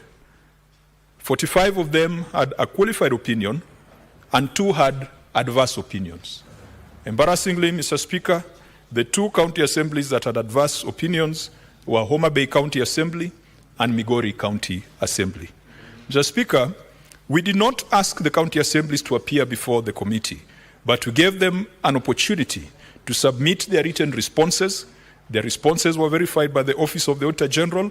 My committee sat down and reviewed the supporting annexures and adopted the report that has been laid before the House. Mr. Speaker, you will notice that the fiduciary risks report excludes the county assemblies. The key issues that came out of the conversations or the audit reports from county assemblies, one was on asset management. Most of the county assemblies have not acquired ownership of the properties and the premises where the county assemblies sit. Mr. Speaker, there is one county assembly that has been successful in that, not in this financial year, but in the past. I think it is Narok County Assembly, which has been able to get title to the assembly premises. So this is a matter that has been flagged by the Auditor General over the years. Some county assemblies are still paying salaries outside the IPPD system. And Mr. Speaker, that is symptomatic of fraud, because when you pay outside the system, you're basically paying ghosts. Mr. Speaker, of importance to the Finance Committee is that a number of county assemblies are receiving more than 7% of a county's revenue. In regulation, under the PFM county government regulations, we had put a threshold of 7%. But Mr. Speaker, over the years, through the various instruments that the Senate passes, the division of revenue, additional allocations, we have revised the ceilings to an effect where the average disbursement to county assemblies today is about 12%, way above the 7%. The Senate needs to look at this. The Finance Committee needs to look at this. If the 7% in regulation is not sufficient, then let us amend the regulation. Mr. Speaker, we have seen weak governance in a number of county assemblies, county assembly service boards that are non-functional. Mr. Speaker, we need to tighten the law, because what some county assemblies are doing, for them to control the finances in the county assembly, they impeach the speaker. And then after impeaching the speaker, they appoint a temporary speaker who will come from members, and then the temporary speaker takes over as a chair of the county assembly service board, notwithstanding the fact that every county assembly service board has a vice chair who ought to take over in the absence of a substantive speaker. And it is a matter that really is about good governance, but perhaps it needs to be captured in law to avoid abuse. Mr. Speaker, one matter that cuts across all county assemblies is their continued contribution to the County Assemblies Forum and the Society of Clerks at the table. We have no objection when it comes to the assemblies deciding which professional bodies or which society they should subscribe to. But these are public funds. If they are going to be transmitted to any other entity, that entity should be legal, and that entity should be auditable. And Mr. Speaker, that is a problem we have had with CAF. We are not saying that CAF is illegal. CAF is a proper association. The only problem is the continued remittance of money to CAF. And Mr. Speaker, when you quantify it, 5 million per county assembly by 47 counties is a lot of money. Fortunately, this House has already considered the necessary legislation to rectify this. Finally, Mr. Speaker, we have seen cases of pending bills in county assembly, and that is contained in the detailed report, as well as matters of outstanding interest held by members of county assembly. We therefore request the House. None of the assemblies appeared before the committee. They submitted written responses. The committee cannot vouch for the authenticity of the records submitted. We request the House to allow the committee to summon the entities that had adverse opinions and to invite the accounting officers of the other entities to ensure that the issues raised by the Auditor General are closed, and to allow the committee to liaise with other relevant stakeholders to ensure that illegalities and irregularities identified are addressed lawfully, and perhaps even to direct a special audit of the entities with adverse opinions. Mr. Speaker, I beg to move, and I will ask a member of my committee who has not spoken, maybe Senator Cherargei, to quickly second. Senator Samson Chalagay. Okay. Thank you, Mr. Speaker, sir, and thank you, Chair.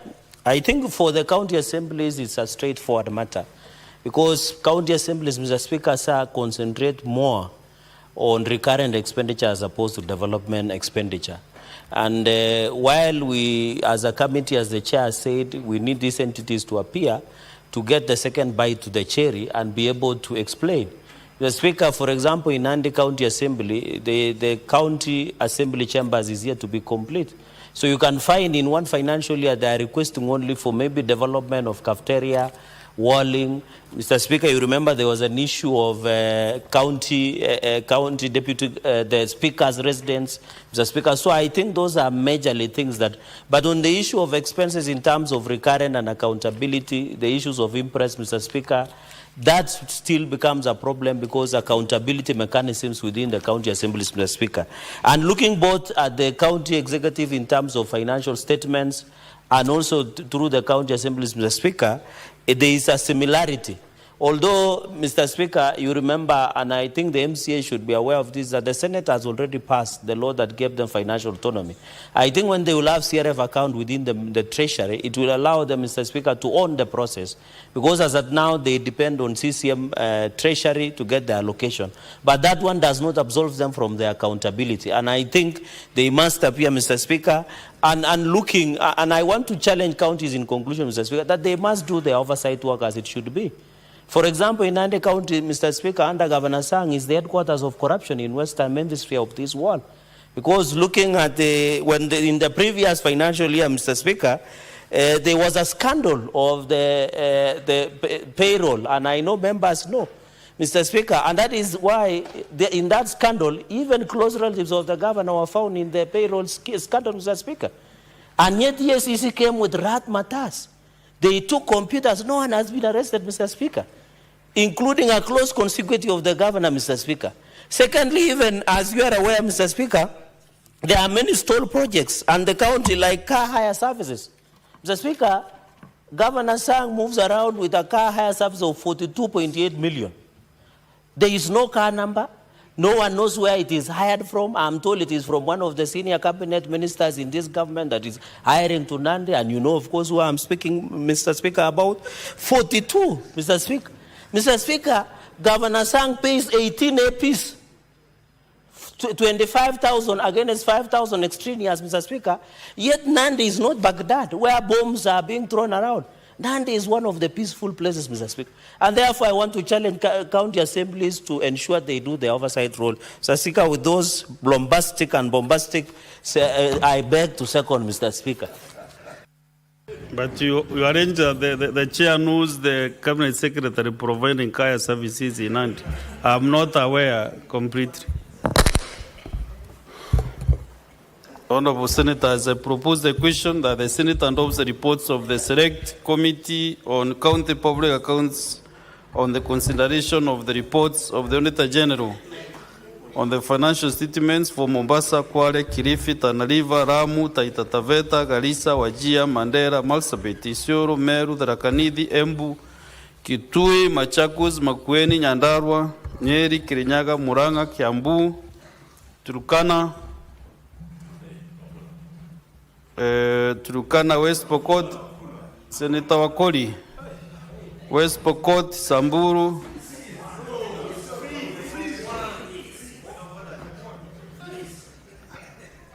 Senator Wakoli is still learning. Okay, fine.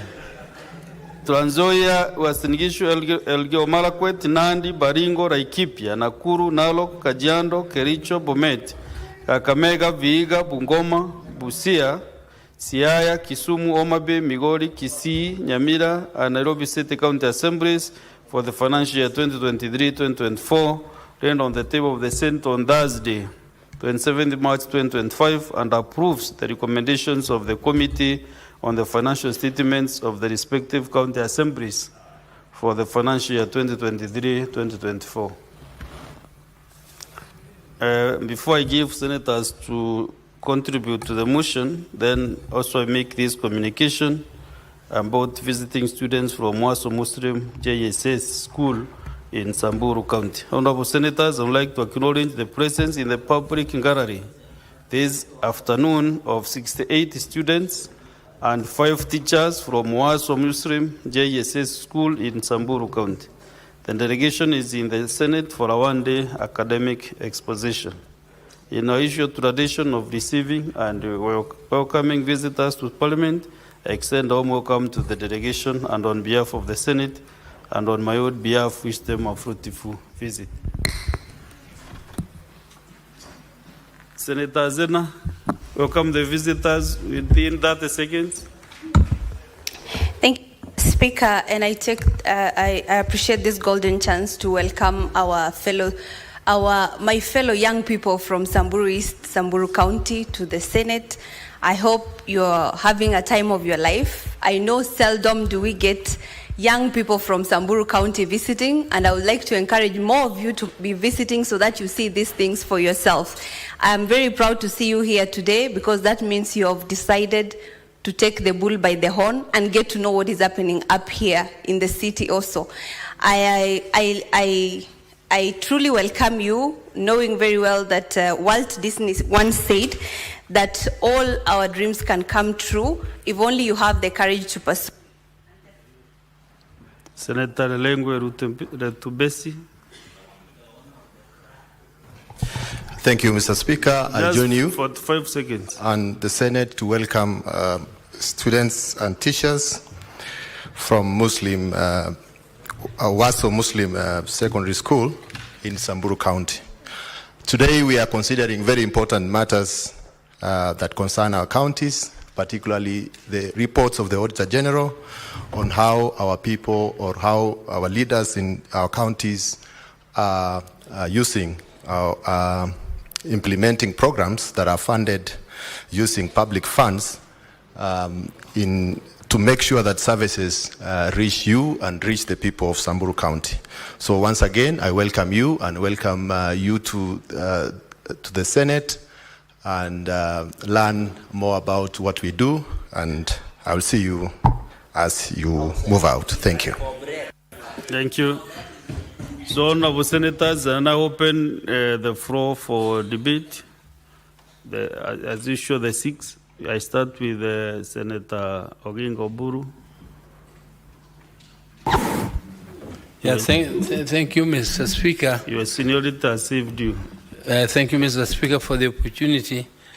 Mr. Speaker, this is a very, very important debate because this is one of our fundamental functions as a Senate and as Parliament to oversight the executive and to oversight generally the expenditure of public funds. Mr. Speaker, in Uganda they take it so seriously that in the Public Accounts Committee attended to, there is a policeman from the CID sitting together with parliamentarians. If a case has been presented and well proved, they now do their function of further investigations with a view to concluding those issues legally in courts. And here, Mr. Speaker, we need to do, I think we need to do the same, because there is a lot of carelessness in dealing with the resolutions of the House. Sometimes the House makes resolutions and they are not taken seriously, Mr. Speaker. Mr. Speaker, for instance, this issue of pending bills, it is an issue which is bankrupting many Kenyans. And I'm surprised that even in the assemblies are having the issues of pending bills. Mr. Speaker, the assemblies should be the forefront as the elected representatives of the people to lead the executive. Because we also expect them to do their proper function of primary oversight in their counties, Mr. Speaker, which we are also informed by the Public Accounts Chair that they don't do. They leave almost everything to the Senate and the National Assembly to do the oversight functions, which is primarily theirs. Mr. Speaker, I also want to emphasize the need for the counties to have autonomy. Because, Mr. Speaker, without the autonomy of these counties, the counties are dependent on the mercy of the executive. And therefore, effective oversight of the executive becomes an issue. It becomes difficult for them to oversight the people who are actually calling the strings of the purse. Somebody who pulls the strings of the purse is the one who calls what? Is the one who...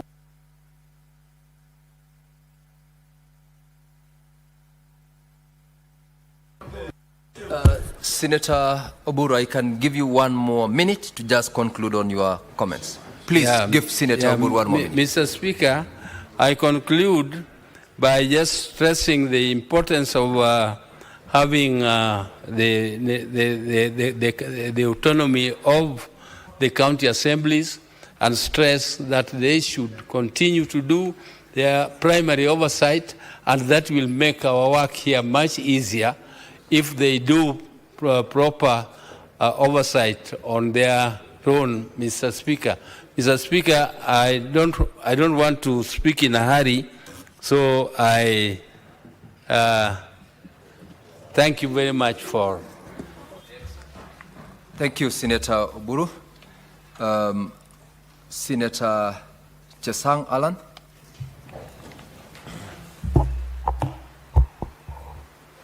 Thank you very much, Mr. Speaker. Mr. Speaker, I'd like to support this motion. But, Mr. Speaker, as we continue sending money to the county governments, Mr. Speaker, I think we should be very, very keen on our role as the Senate to oversight, Mr. Speaker. And before we even engage in the roles in our role, Mr. Speaker, we have seen the auditor's report, Mr. Speaker, and as specifically, we have seen so many things that I don't want to repeat, but we have seen the unbudgeted expenditures in our counties, Mr. Speaker, the pending bills issues, Mr. Speaker. We have seen the stalled projects. We have seen, like pending bills, Mr. Speaker, we have over 600 million shillings and paid in Trans Nzoia County. We have seen, Mr. Speaker, fictitious legal fees that have been paid by the county governments, Mr. Speaker.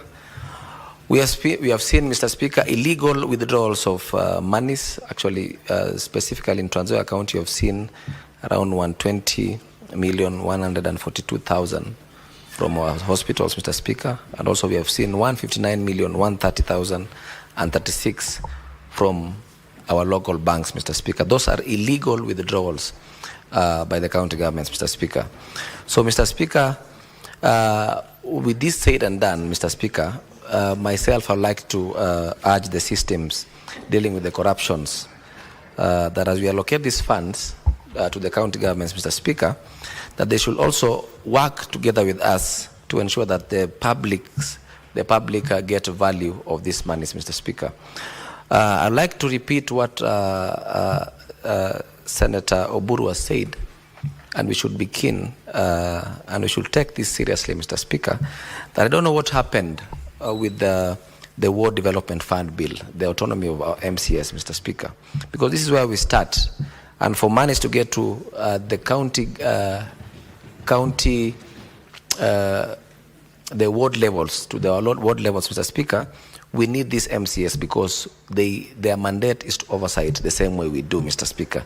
And when they don't have control of their ward-specific fund, Mr. Speaker, they are forced to jump wherever or maybe to leak governance assets, Mr. Speaker. And that is what is really affecting us.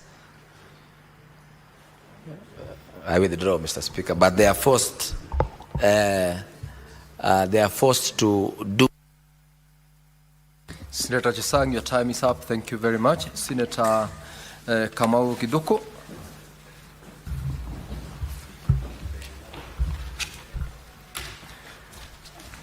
Thank you very much, Mr. Speaker. Mr. Speaker, I thank you for giving me this opportunity to contribute into this very important report.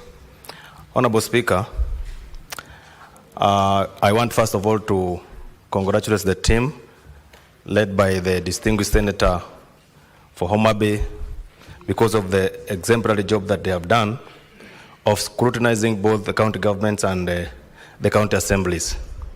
Honorable Speaker, the issue of pending bills is like a thorn in the flesh, Honorable Speaker. The issue of pending bills has been a problem in most county government and county assemblies. Mr. Speaker, you will note that there was a time a popular motion was brought here by one of our distinguished senators, Senator Ledama. And actually, Honorable Speaker, the motion was trying to highlight on how the pending bills should be dealt with. Honorable Speaker, we cannot be passing motions here. We cannot be passing things on the floor of this House, and they are not taken into consideration. Honorable Speaker, it seems that whatever we did with that issue of pending bills, Honorable Speaker, was not taken seriously, and nothing has been implemented. Honorable Speaker, I want to call upon the relevant authorities to make sure that the bills or the motions that we passed here regarding the issues of pending bills that are becoming thorns in the flesh, Honorable Speaker, is dealt with once and for all. Honorable Speaker, I want to agree with the Chair for Public Accounts Committee, who is requesting that he be given an authority, or this House allow him to be summoning those county assemblies that are not adhering to the summons that has been issued to them. Mr. Speaker, it is against the law for any county government or county assembly to be summoned to appear before the Public Accounts Committee or any other relevant committee in this House, and they fail to attend. Honorable Speaker, I am of an opinion that a very strict measures be taken against all those county government and county assemblies that sometimes, Honorable Speaker, see to it that they don't attend to summons that has been issued to them to appear before this House that has been mandated by the Constitution to take care and the interest of counties and its government, Honorable Speaker. With that, Honorable Speaker, I support. Now with that, honorable members, I now call upon the mover to reply. Mr. Speaker, I beg to reply and thank all my colleagues who have made their comments, and also to assure the House that if given the opportunity to follow up these matters, we shall do it in a manner that respects the authority and constitutional mandate of county assemblies. We know that they are distinct, we know that they are constitutional entities, and even when we are seeking accountability from the county assemblies, we'll be very, very careful not to cross the lines and to blur the independence of county assemblies vis-a-vis Parliament. Mr. Speaker, I beg to reply. And I also rise, Mr. Speaker, sir, pursuant to Standing Order 66.3, to request that putting of the question on this motion be deferred until the conclusion of debate on other motions in the order paper. Thank you, Mr. Speaker. Thank you, Senator Kajwang. And on the request of the chairperson, putting of the question is deferred to the next sitting. Clerk, call the next order.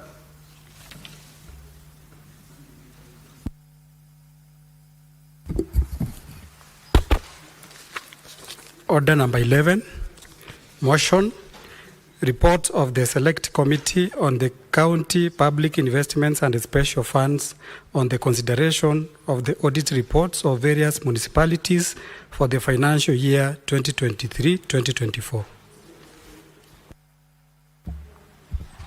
Chair Sipik.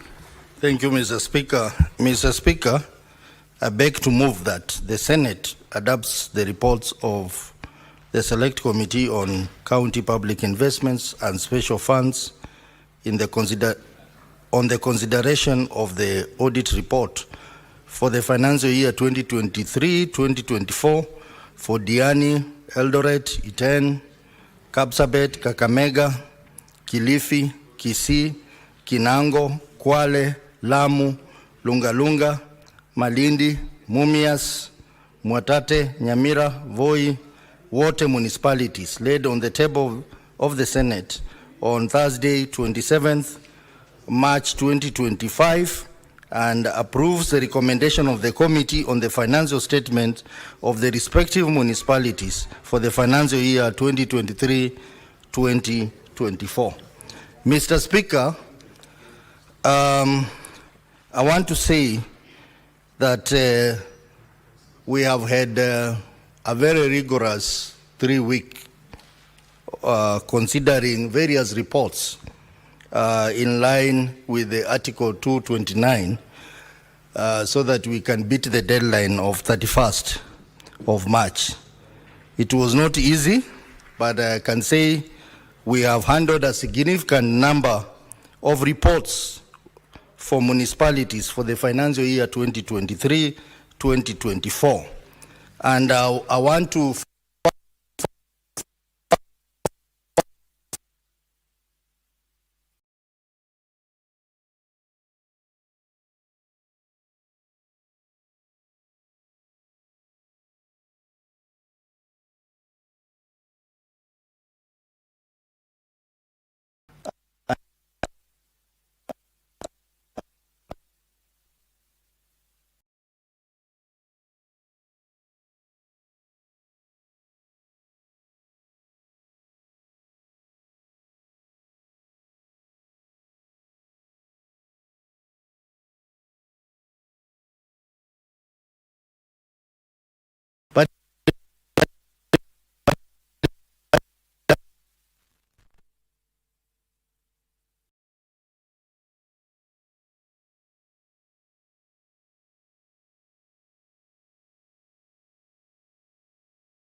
Be careful, Dad said.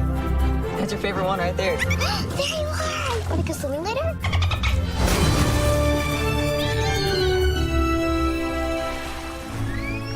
Holly's favorite. He's not here. The dolphin we rescued is over here. All our other dolphins have names. Does he have one? I think he has a big somewhere. How about Barney? Got it, Mr. Mills. Crazy environmental not see those eggs will cost us millions in fines. What do you think about buying that fish hospital? What are you talking about, the marine habitat? What are we gonna do? Dad's boss. He's not gonna build an ocean theme park. Something sure smells fishy around here, Bernie. And it ain't the fish. We gotta jump. Let's book it. Come on, come on.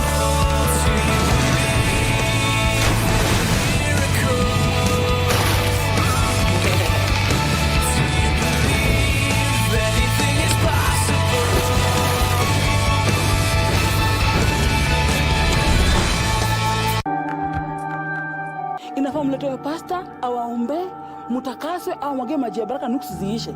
Jackie, sisi enemies wetu tunawajua. Well, try me. Just keep off. Then watch me na mzaetu sote mambo yetu kando. Jackie, can you be trusted? Na wewe na Alex mmekuwa. Kijana wangu.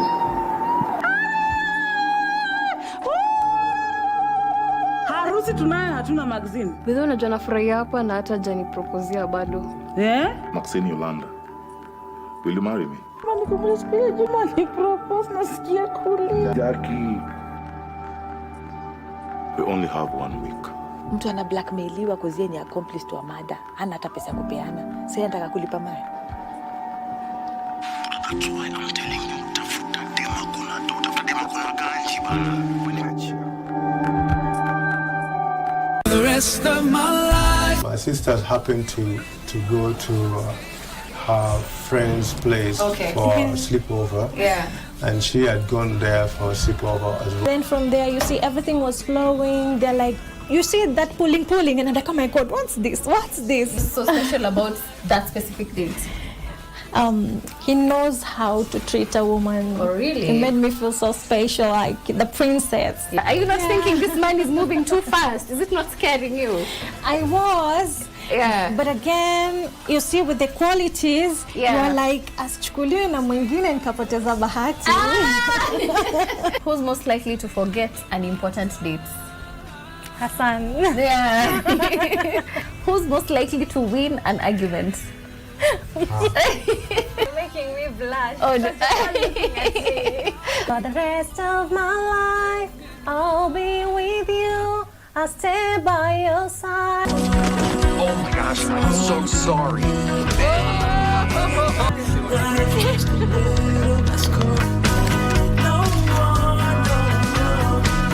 Right? Will you marry me? There's my beautiful bride to be. It's wedding time. Tucker, what are all those? I picked up every bridal magazine that I could find, so you can get started on picking out your dream gown. We gotta pick our theme so that we can hone in on our vision for our nuptials. That will make it easier for us to pull together all the flowers, the invitations, the color palette, the menu, and even the music. But when is this not getting timed? I don't know. We haven't really. July 4th weekend. Wow. Dude, is this a joke?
Ni nini wewe kimekuleta hapa? Nataka nikustrap na mautams. Acha sasa nianze kukula. Fanya hivi. Yes, Gastoma. Utaniletea kuku. Habari yako? Mzuri. Nauliza kama umeona Onjiri. Wacha kuniangalia na hizo macho. Hata simujui. Hebu nisonge. Ndio maana Onjiri anoni. Lakini wewe na wewe. Nini acha kunifanyisha hii marathon PE sijui nini. Wanapatia huko na sabari mama. Ole ndonyo. Hiyo ni ndio marada. Onjiri. Atiana. Na unakula kuku Onjiri. Wamenipatia kama ya kunipigia pole. Najifanya hapa na unakula hapa makuku. Toka tuende. My name is Ethan Mara from Happyland Greenspan Chess Club. I've been playing for 2 years now. You should train more to get more points. The book is Furaha Smiles Again. Furaha had lost her smile. Show kindness and compassion to others. Chagua maisha ya afya, maisha yenye furaha. I'm from Loreto Convent Misongari School, and I'm going to be making honey glazed chicken for you. Today we're going to learn how to make a paper fan snake.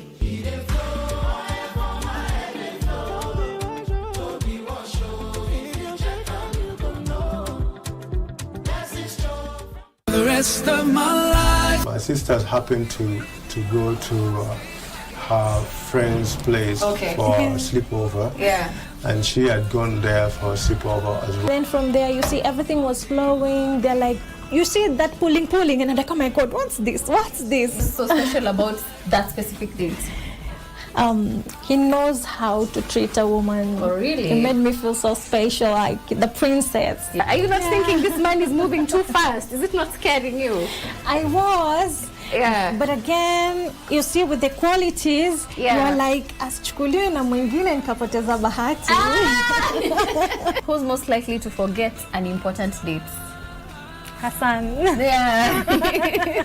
Who's most likely to win an argument? You're making me blush. Oh, no. For the rest of my life, I'll be with you. I'll stay by your side. today's conversation is on understanding the autism spectrum disorder. Autism is a condition that usually affects the development of speech and language skills. He had some he was behaving like a loner. Yeah. Language was not developing, and now he had gone quiet. He would communicate by pointing whatever it is that he wanted. Then he would really keep to himself. Then all of a sudden, if she was taking corners in the house, she would close her eyes, then gauge what's the lighting in that room before she opened her eyes. Then she went mute on us. To encourage parents to focus on early intervention. So please don't walk this journey alone. At the end of it all, they are first and foremost children who grow up to be awesome adults.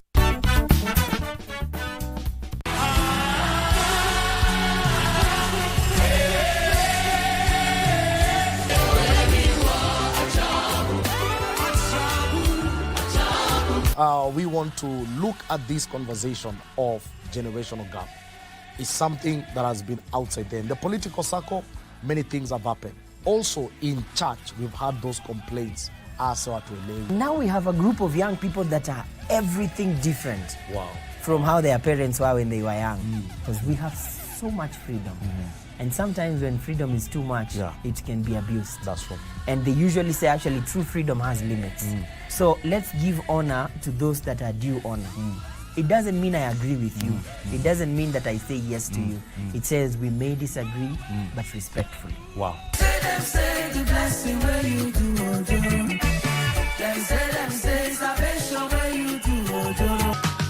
Rudimitwe. Rudimitwa.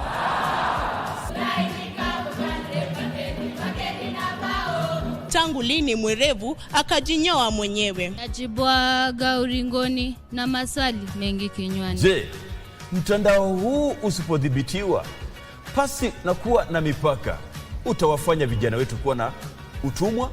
Sisi ambao ni vijana wa huku Kenya tunaiga tabia ama tamaduni za nchi za kigeni. Kupitia kwa mtandao huu vijana wana uhuru wa kukashifu uongozi mbaya. Je, wakidhibiti hii mtandao alafu janga lingine litokee, wanafunzi watasomaje? Mtajie visiwa viwili unavyovijua katika bara la Afrika. Siwa cha Zanzibar. Piga makofi jamani.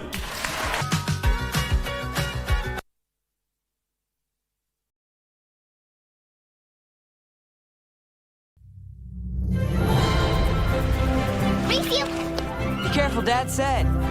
That's your favorite one right there. There you are! Wanna go swimming later?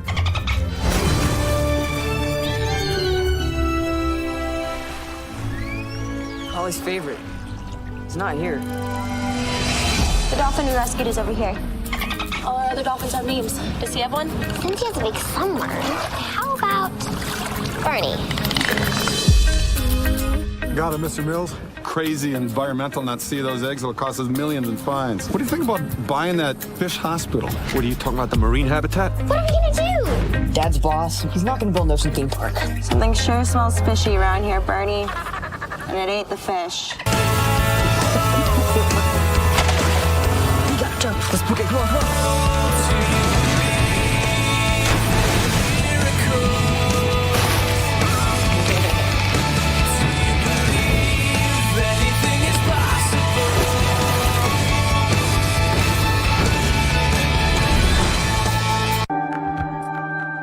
Inafaa mletewe pasta, awaombe, mutakaswe, au mwage maji ya baraka nuksi ziishe.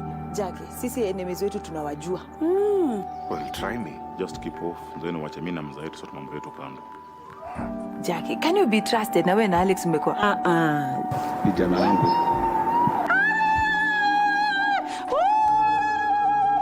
Harusi tunayo, hatuna magazine. Wewe unajua nafurahia hapa na hata jani proposea bado.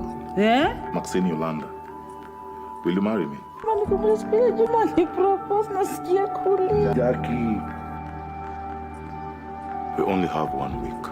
Mtu ana blackmailiwa kozie ni accomplice wa mada. Hana hata pesa kupeana. Sasa anataka kulipa mali.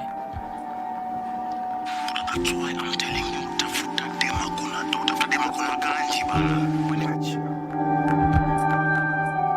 The rest of my life. My sisters happened to go to her friend's place for a sleepover. and she had gone there for a sleepover as well. Then from there, you see everything was flowing. They're like, you see that pulling, and I'm like, oh my God, what's this? What's this? What's so special about that specific date?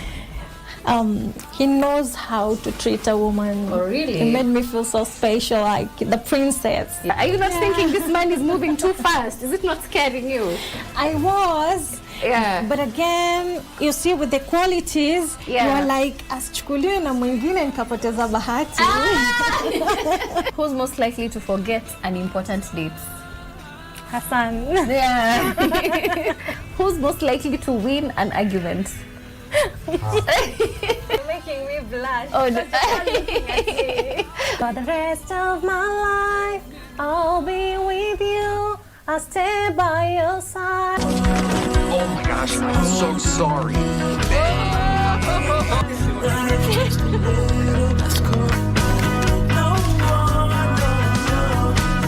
Right? Will you marry me? There's my beautiful bride-to-be. It's wedding time. Tucker, what are all those? I picked up every bridal magazine that I could find, so you can get started on picking out your dream gown. We gotta pick our theme so that we can hone in on our vision for our nuptials. That will make it easier for us to pull together all the flowers, the invitations, the color palette, the menu, and even the music. But when is this not getting tied? I don't know. We haven't really... July 4th weekend. Wow. Dude, is this a joke?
Ni nini wewe kimekuleta hapa? Nataka nikushtua hapa na mautams. Acha sasa nianze kukula. Fanya hivi. Yes, customer. Utaniletea kuku. Habari yako? Mzuri. Nauliza kama umeona Onjiri. Wacha kuniangalia na hizo macho. Hata simujui. Hebu nisonge. Ndio maana Onjiri anoni. Lakini wewe na wewe. Nini acha kunifanyisha hii marathon PE sijui nini. Wanapatia kukula sabari mama. Ole ndonyo. Hiyo ndio marada. Onjiri. Atiana. Na unakula kuku Onjiri? Wamenipatia kama ya kunipigia pole. Unajifanya hapa na unakula hapa makuku. Toka twende.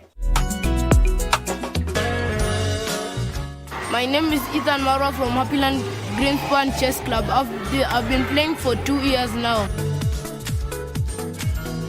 You should train more to get more points. The book is Furaha Smiles Again. Furaha had lost her smile. Show kindness and compassion to others. Chagua maisha ya afya, maisha yenye furaha. I'm from Loreto Convent Misongari School, and I'm going to be making honey glazed chicken for you. Today we're going to learn how to make a paper fan snake.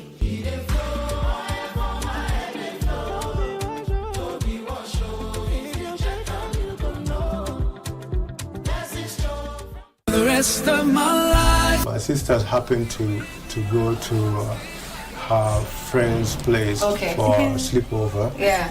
And she had gone there for a sleepover as well. Then from there, you see everything was flowing. They're like, you see that pulling, and I'm like, oh my God, what's this? What's this? What's so special about that specific date? He knows how to treat a woman. Oh, really? It made me feel so special, like the princess. Are you not thinking this man is moving too fast? Is it not scaring you? I was. Yeah. But again, you see with the qualities, you're like, asichukuliwe na mwingine nikapoteza bahati. Who's most likely to forget an important date? Hassan. Yeah. Who's most likely to win an argument? You're making me blush. Oh, no. For the rest of my life, I'll be with you. I'll stay by your side. Today's conversation is on understanding the autism spectrum disorder. Autism is a condition that usually affects the development of speech and language skills. He had some he was behaving like a loner. Yeah. Language was not developing, and now he had gone quiet. He would communicate by pointing whatever it is that he wanted.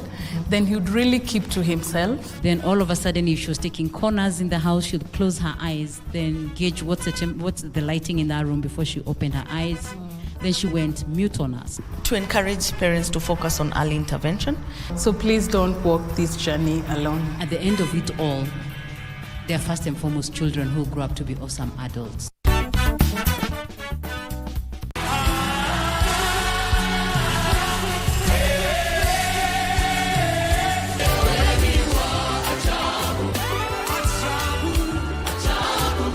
We want to look at this conversation of generational gap. It's something that has been outside there. In the political circle, many things have happened. Also in church, we've had those complaints.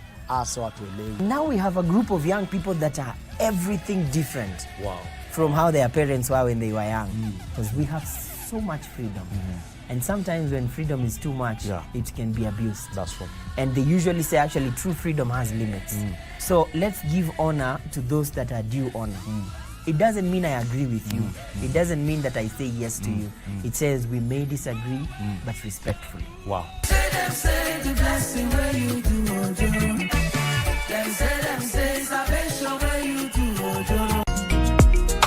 Tanki ya machi. Lita 10,000. Hiyo ni kitu ya kukustua. Sinafunguliwa mfereji sina.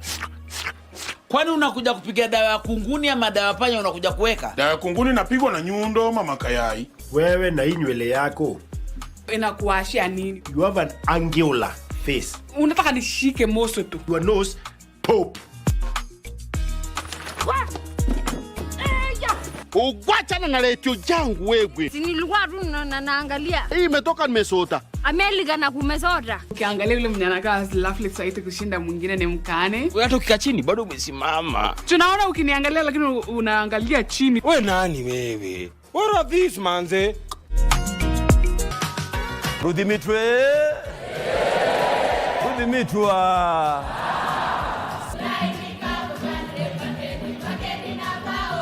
Tangu lini mwerevu akajinyoa mwenyewe? Najibwaga uringoni na maswali mengi kinywani. Je, mtandao huu usipodhibitiwa pasi na kuwa na mipaka utawafanya vijana wetu kuwa na utumwa? Sisi ambao ni vijana wa huku Kenya tunaiga tabia ama tamaduni za nchi za kigeni. Kupitia kwa mtandao huu, vijana wana uhuru wa kukashifu uongozi mbaya. Je, wakidhibiti hii mtandao alafu janga lingine litokee, wanafunzi watasomaje? Mtajie visiwa viwili unavyovijua katika bara la Afrika. Siwa cha Zanzibar. Piga makofi jamani.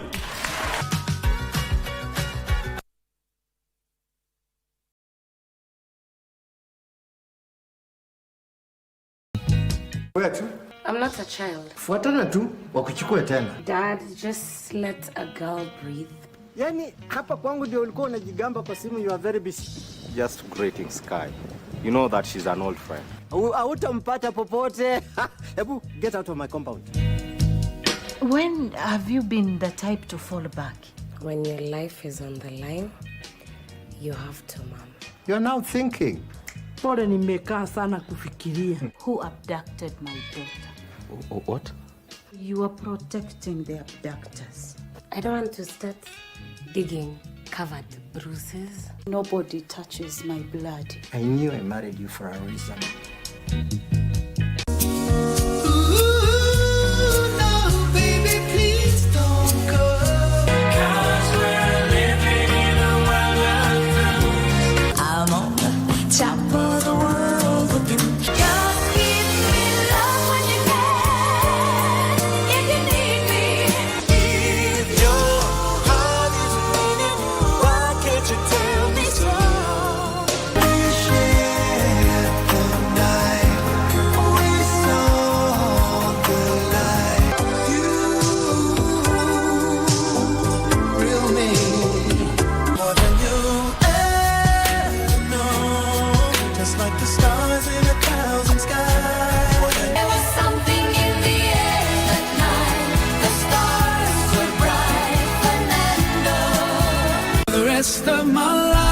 sister happened to go to her friend's place for a sleepover. Yeah.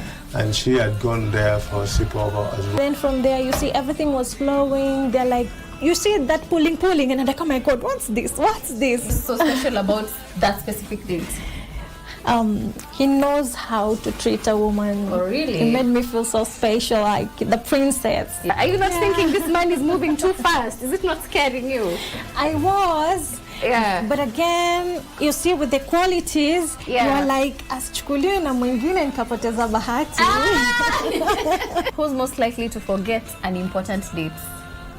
Hassan. Yeah. Who's most likely to win an argument? You're making me blush. Oh, no. For the rest of my life, I'll be with you. I'll stay by your side. Wellness is important in our daily lives so that instead of just surviving, we should be thriving. Ways to prevent a stroke or heart attack is for you to know what conditions you have by regular checkup. People don't know they have hypertension. People they don't know they have diabetes. I was pre-diabetic. I was afraid of getting lifestyle diseases because I come from a family that has lifestyle diseases. How do you know if your cough is due to a serious condition? We'll have some answers. Stay well and strive to make every day a healthy day.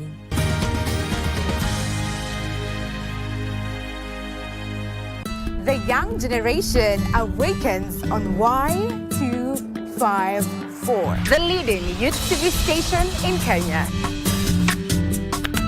We treat you to current affairs, entrepreneurship, health, and human interest conversations. It's art, it's culture. Movies, gossip and trends, sports, drama. We bring you a vibe like no other, straight to your living room. To keep you informed, inspired, entertained, and most of all, refreshed. We are such a vibe. Y254. Imagine.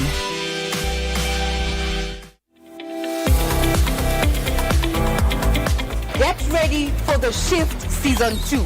We're shifting from the studio to the grassroots, where policy meets reality. Your views meet government's voice. This is not just about principal secretaries or any senior member of government. It is about you. From agriculture to infrastructure.